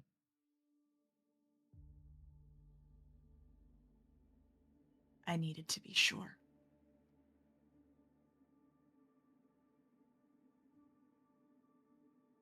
So which are you? Fixed or broken?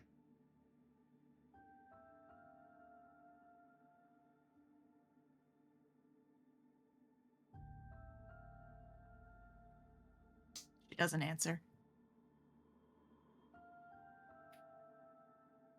After a few moments, Ethan looks towards the door, seemingly aware of something outside of it. He looks to you, Raymond, and you, Delphine, and respectfully bows his head and says, I believe our time together has come to a conclusion. He then gestures to the door, not assuming to be the one to open it. She'll, so since, I'm not, because I'm just trying to make sure I'm okay, on this, since you were saying that since earlier it was kind of basically still the same scene as my mind speak with Forged. Yeah, I'd say so. Okay. Well, I'm going to say no because you left to go into Okay. Ember and then came back, and it's been a lot of transitioning. Okay. I'll glance out the window first before opening the door. Do I see the van? You see a van parked out front. Forge, they're back. There isn't a response, but a very slow, heavy steps coming up the stairs. It's just a disgruntled, pissed off Forge just quietly comes up, not saying a word. She'll open the door to allow Ethan to go first. As you open the door, Ethan steps out, and seeing down the stairs, Victoria, Rothgar, Astrid, and Quinn. Now, you all know there was one more with them originally, but none of them look sad. None of them carry any remorse. Because to die fighting the worm is the greatest thing a member of the cult can do. And there is no shame in that. There is no sadness in that. It's a little bit chilling, honestly, because from their look, they have gone through a fight. Their clothes are bloodied and torn. You can even see burns on some of them. But when you look at them, and there is no insight check required, all you can see is a desire for more. A desire to go again. As Quinn and Ethan pass each other, Ethan looks to you, Quinn. When you are ready to take more action, let us know. You will always have a spot at our side. He turns back and looks towards the door. That goes for you as well, warrior. When you're ready to fight. Actually fight. And he turns and joins the rest of the cult, getting into the van, and the van pulling away. Quinn is back. He definitely looks a little worse for wear, as I'm assuming you still have some damage. Yeah, I got 4 health boxes just gone. I would like to, once he's close enough, Delphine will clasp arms with him just to welcome him back, but she will also administer Mother's Touch. Okay. I'll mark off my last willpower for the night. Well, if you beat a 1, they will heal an ag. If you have any ag left. I have a question about that too. If they can they forego, if I do, I'm gonna, like, if I roll higher than 1, can they forego the ag and just heal soup? Sure. Yeah, it's a choice. It can be ag or superficial.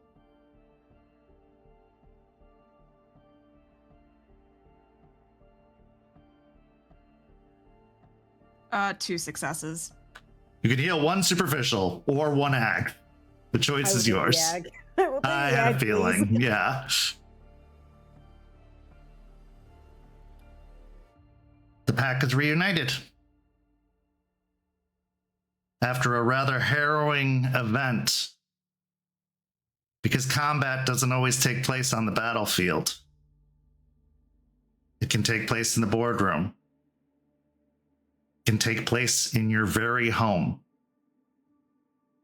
It can even take place in yourself. History is written by the victors.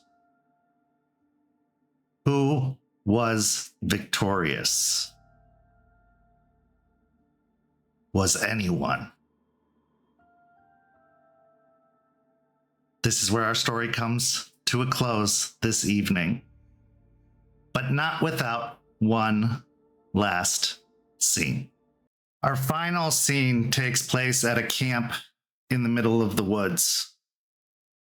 There are fires burning in the distance throughout the trees, but there is one central bonfire that roars and is surrounded by individuals. Those individuals throw up a cheer as they see the headlights of the van pull into the camp. As the doors open, Ethan steps out of the van, while the others pat on the back and shake hands. Nobody approaches him, and he approaches nobody. He walks over to one of the RVs, opens the door, steps inside, and that's where he sees Kyle. He looks to Kyle and says, "Did you get it done?" Kyle says, "Yeah, boss. I got it done." He then pulls out a phone and plays a video of Quinn going into Krynos.